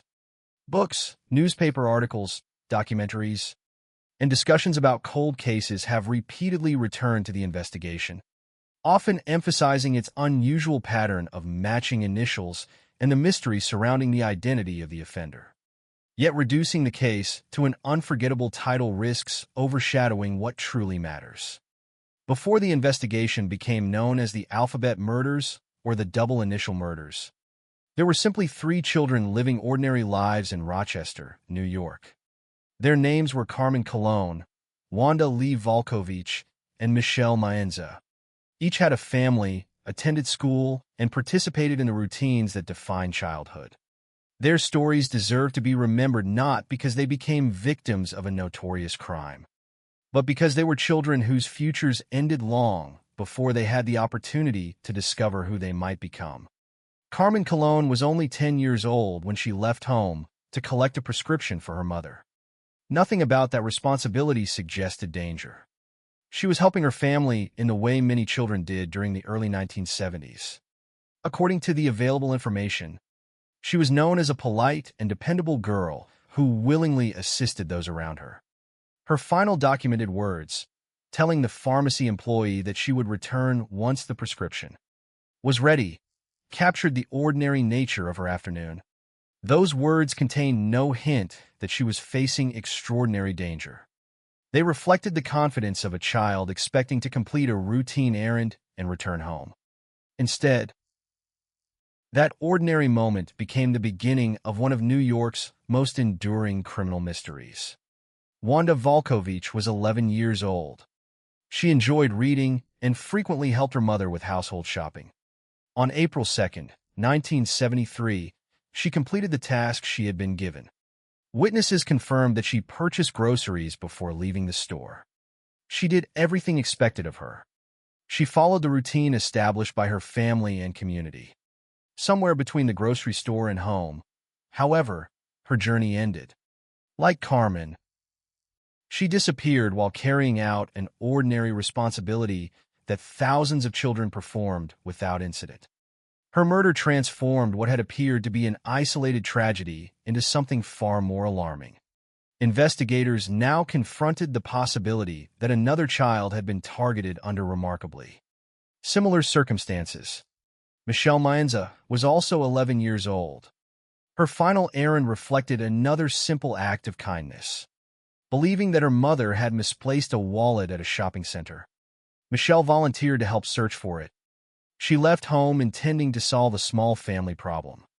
Witnesses later described seeing her in circumstances that suggested distress, providing investigators with some of the most significant observations in the entire case.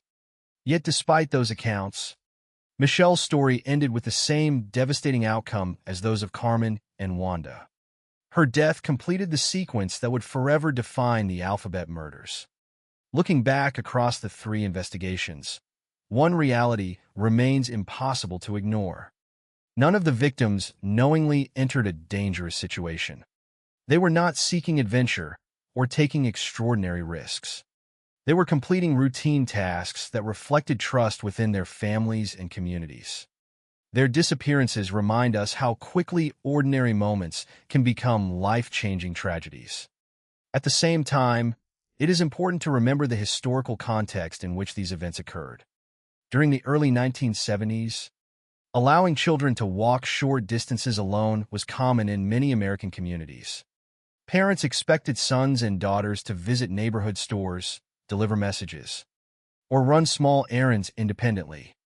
These expectations reflected the social norms of the era rather than negligence. Judging those decisions through modern standards risks misunderstanding the world in which these families lived.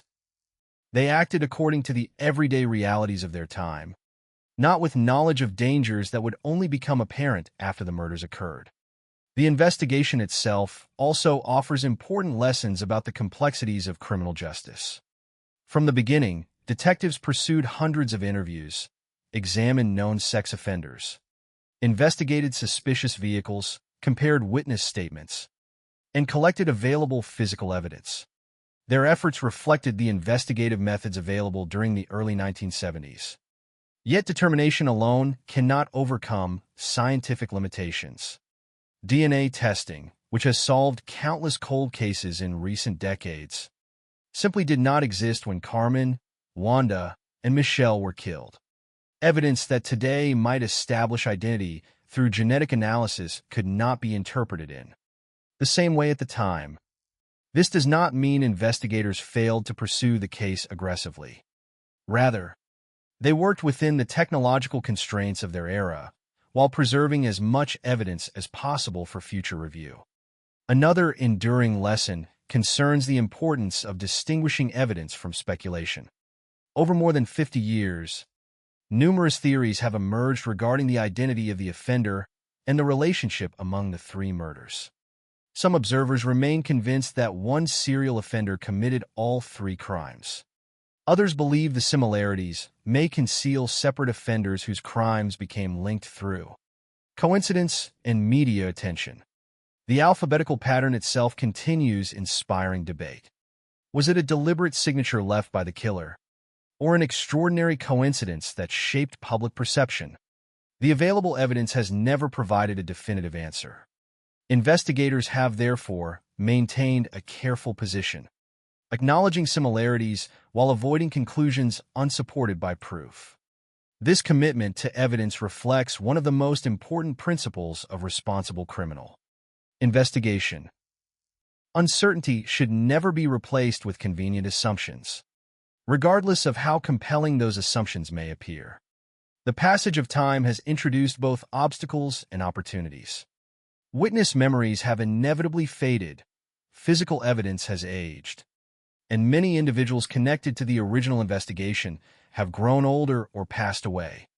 At the same time, advances in forensic science continue offering hope that evidence preserved decades earlier may still reveal previously hidden information.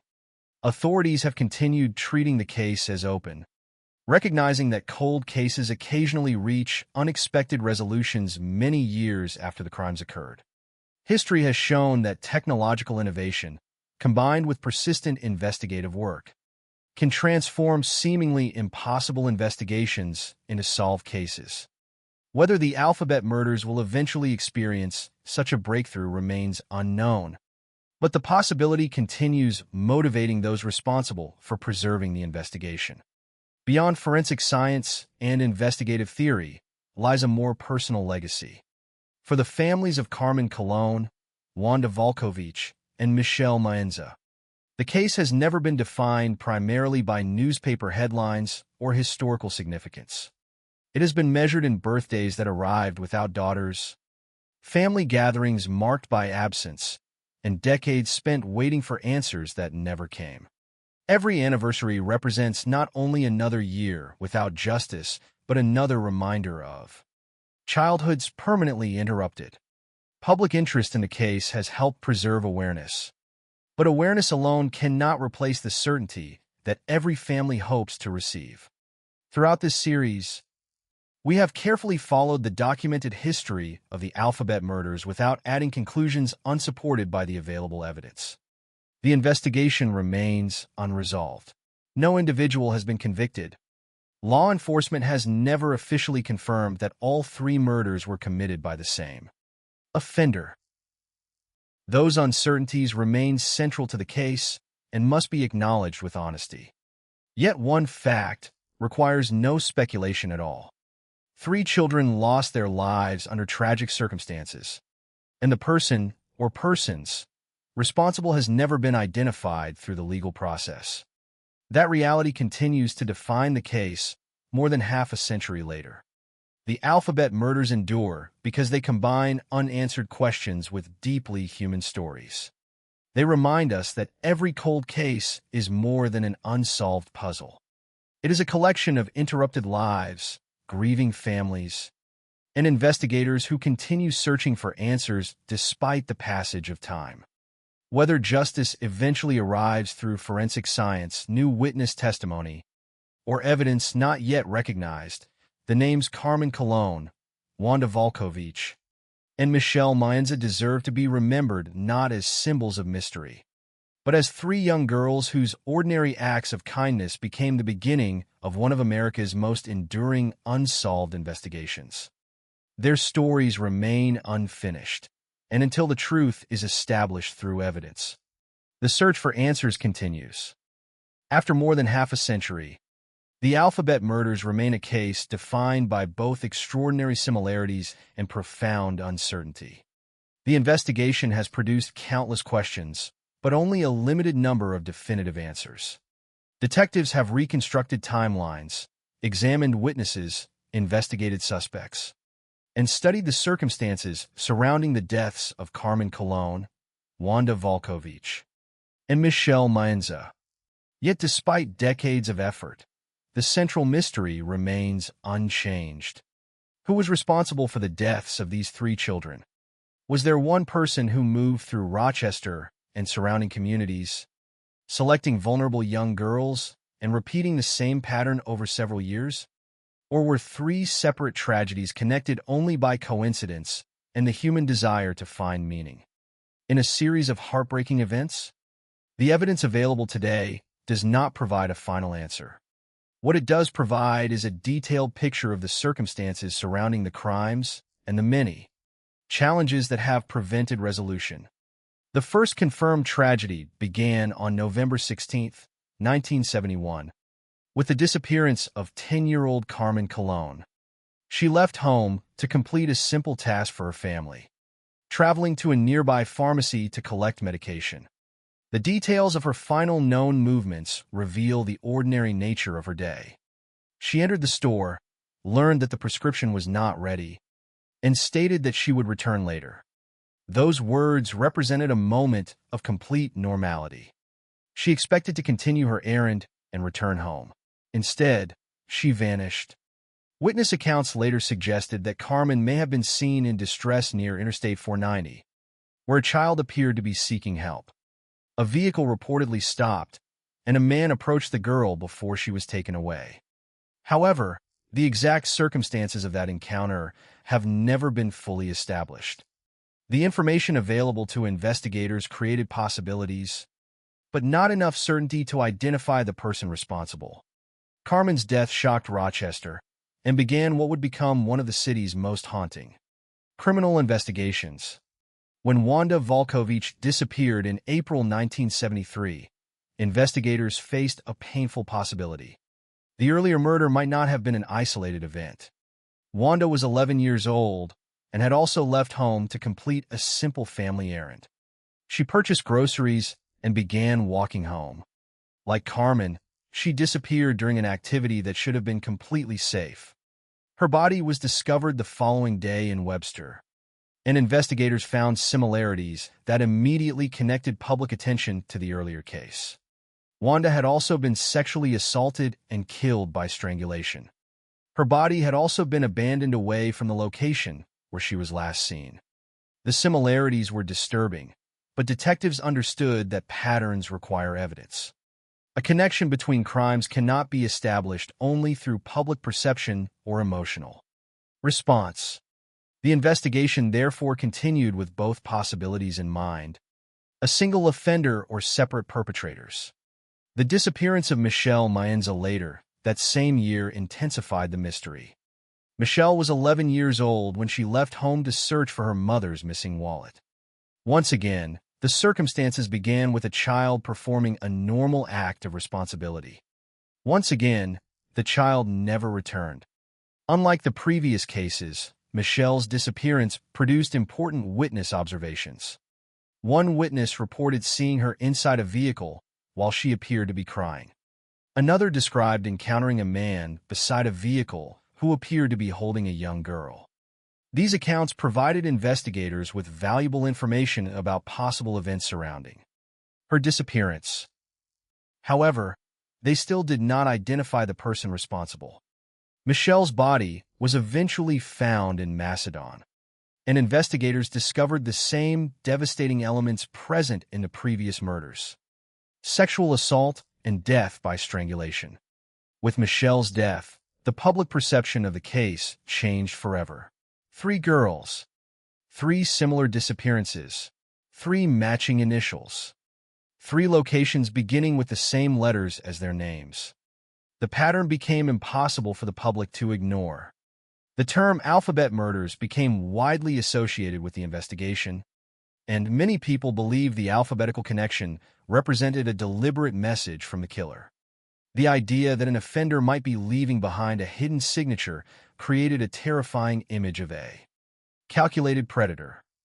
However, investigators remained cautious. A pattern can be meaningful, but it can also be coincidental. Without direct evidence proving that the letters were intentionally chosen, detectives could not treat the alphabetical similarities as anything more than one part of a larger investigation. This distinction remains one of the most important aspects of understanding the case. The human mind naturally searches for patterns, especially in situations involving tragedy and uncertainty. Finding connections can help investigators organize information, but connections alone cannot establish guilt. Criminal cases require evidence capable of surviving legal examination. A suspect must be linked to a crime through facts, not simply through circumstances that appear unusual. This principle explains why the alphabet murders have remained unsolved despite the existence of a compelling narrative. The story appears to contain a pattern, but the evidence needed to identify the person behind that pattern has never been discovered. Over the years, investigators examined numerous individuals. Some were connected to the victims. Others became persons of interest because of their backgrounds, locations, or similarities to witness descriptions. Miguel Colon was examined during the investigation into Carmen's murder because of his relationship to the victim, but no evidence was found to establish criminal responsibility. Other individuals, including people investigated after Michelle's disappearance, were considered because they appeared potentially relevant to witness accounts. Some underwent investigative procedures, including polygraph examinations, but none were charged. The investigation also considered known sex offenders and individuals with histories of violent behavior. Yet every lead eventually reached the same conclusion: suspicion without evidence could not produce an arrest. One of the greatest obstacles has always been the limitations of the original investigation period. In the early 1970s, detectives did not have access to the forensic technologies now considered standard. DNA testing, advanced genetic databases, and modern digital investigative methods were decades away. Evidence that might now provide a direct connection between victim and offender could not be analyzed in the same way at the time. Additionally, outdoor crime scenes created difficulties because weather and environmental conditions could affect physical evidence. The longer a case remains unresolved, the more complicated the investigation becomes. Witness memories fade. Records become harder to locate. People move away or pass away. Yet cold cases also possess a unique quality. They are never truly closed as long as investigators continue searching. The development of modern forensic science has renewed hope in many older investigations across the country. And the alphabet murders remain a case where new technology may eventually provide answers. Whether enough evidence remains available for future testing is uncertain, but the possibility continues to exist. For the families of Carmen, Wanda, and Michelle, the search for justice has never been about satisfying public curiosity. It has always been about understanding what happened to their loved ones. Every theory, every suspect, and every investigative development represents the possibility of finally replacing uncertainty with truth. The absence of answers has meant decades of questions that cannot be resolved. Why were these children targeted? Did one person commit all 3 crimes? Was the alphabetical pattern intentional or simply a coincidence? These questions remain unanswered. Yet the passage of time has not diminished the importance of finding those answers. The alphabet murders continue to stand as a reminder that unresolved cases are not forgotten cases. Behind every file number, every investigative report, and every theory are real people whose lives were changed forever. Carmen Colon, Wanda Volkovich, and Michelle Maenza were not simply victims in a historical investigation. They were daughters, students, and children with futures that should have continued. Their names remain at the center of the case because remembering them is the first step toward ensuring that the search for justice continues. More than 50 years later, the investigation remains open. The truth has not yet been uncovered, but the possibility remains that one day new evidence, new technology, or new information will finally provide the answers that Rochester has been waiting for. Until then, the Alphabet murders remain one of America's most enduring cold cases, a mystery defined not only by what is unknown, but by the determination to continue searching for the truth. More than 50 years after the deaths of Carmen Colon, Wanda Volkovich, and Michelle Maenza, the Alphabet murders remain an unresolved chapter in American criminal history. The passage of time has changed many things. The city of Rochester has grown and transformed. Neighborhoods have evolved. Technology has advanced beyond what investigators in the early 1970s could have imagined. Generations have grown up knowing the case only through historical accounts, documentaries, and discussions of unsolved crimes. Yet despite all these changes, the most important questions remain exactly the same. Who was responsible for the deaths of these 3 girls? Were their murders committed by one individual who remained hidden for decades? Or were these separate tragedies connected only by circumstances that appeared impossible to ignore? The answers remain unknown. But the story of the Alphabet murders is not only a story about mystery. It is a story about 3 children whose lives mattered long before their names became associated with an unsolved investigation. The name Alphabet Murders has become widely recognized because of the unusual similarities surrounding the cases. The initials of the victims appeared to correspond with the locations where their bodies were discovered. Carmen Colon, Wanda Volkovich, and Michelle Maenza became linked in public memory through this strange pattern.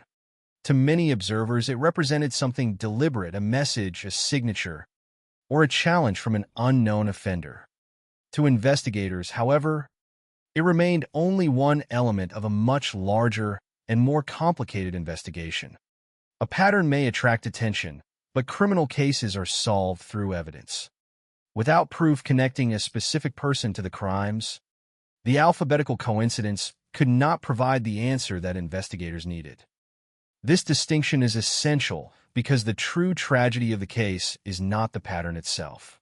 The true tragedy is that 3 young girls disappeared while doing ordinary things. Carmen Colon was 10 years old when she went to a pharmacy to help her family. She was not engaging in risky behavior. She was not intentionally placing herself in danger. She was simply completing a small responsibility that many children performed every day. Her disappearance transformed an ordinary afternoon into the beginning of a nightmare that her family would never escape. Wanda Lee Volkovich was 11 years old when she left home to buy groceries. Like Carmen, she was performing a simple task for her family. She was walking through a familiar community, following a routine that should have ended with her safely returning home. Instead, she became the second child connected to a case that would later capture national attention. Her death deepened a fear already spreading through Rochester and raised the possibility that an unknown offender might be targeting children. Michelle Maenza was also 11 years old. Her final known activity was another act of kindness. She went to search for her mother's missing wallet, attempting to solve a small problem for her family. Her disappearance completed the tragic sequence that would define the Alphabet murders. Like Carmen and Wanda, Michelle was not remembered because of the circumstances surrounding her death alone. She was remembered because she was a child whose life had meaning beyond the investigation that followed. The impact of the murders extended far beyond police files and newspaper articles. Families throughout Rochester reconsidered the safety of everyday childhood activities. Parents who once allowed children to walk short distances alone began questioning whether those freedoms were still safe. Simple errands that had once been routine became moments of concern. Communities changed because fear changed the way people viewed ordinary life. However, it is also important to understand the historical context. The early 1970s were a different period. In many American communities, children walking to nearby stores, helping their parents, or traveling short distances alone was considered normal. The families of Carmen, Wanda, and Michelle were not unusual in allowing their children to perform these tasks. They were following the expectations and experiences of their time. The tragedy was not caused by ordinary childhood independence. The tragedy came from the actions of whoever chose to harm these children. The investigation that followed demonstrates both the dedication of law enforcement and the difficulties of solving crimes without modern technology. Detectives interviewed hundreds of people, examined possible suspects, investigated vehicles, reviewed witness statements, and compared details between cases. They followed leads wherever evidence directed them. Some individuals became persons of interest because of their connections to the victims or because circumstances appeared suspicious. Others were investigated because they matched certain descriptions or had backgrounds that required examination. Yet suspicion alone was never enough. Without evidence capable of proving responsibility, no arrest could be made. The absence of a conviction does not mean the case was ignored. Throughout the years, investigators continued reviewing information and preserving the possibility of future breakthroughs. Advances in forensic science have provided new hope for many cold cases, and the Alphabet murders remain an example of an investigation where modern technology may eventually reveal answers hidden for decades. DNA analysis and other forensic methods have changed the way investigators approach old cases, allowing evidence once considered limited to be examined in new ways. Still, technology cannot erase the emotional reality of the case. For the families of Carmen, Wanda, and Michelle, the investigation has never been only about solving a mystery. It has been about knowing the truth about their children. It has been about replacing uncertainty with understanding. Every year without answers represents another year of unanswered questions. Every anniversary serves as a reminder of lives interrupted. The case also carries an important lesson about the nature of justice. Justice is not only about finding and punishing an offender.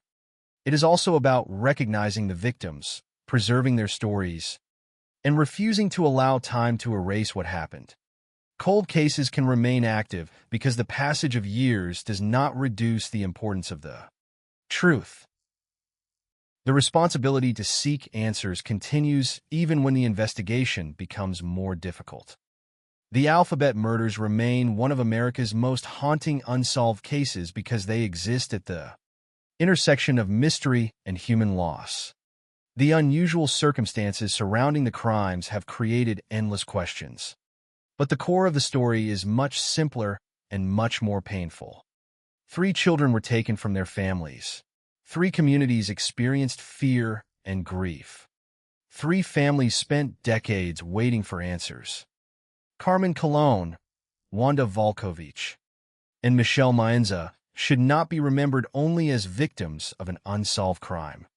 They should be remembered as children who had families who loved them, routines they followed, and futures that were never allowed to unfold. Their names continue to be spoken because their lives deserve recognition beyond the mystery surrounding their deaths. The person responsible for the Alphabet murders has never been identified through the legal system. No trial has revealed the full truth. No verdict has provided closure.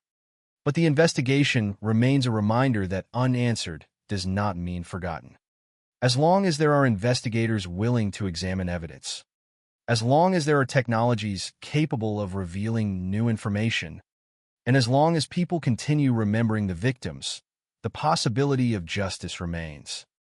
More than 5 decades later, the question remains, who killed Carmen Colon, Wanda Volkovich, and Michelle Maenza?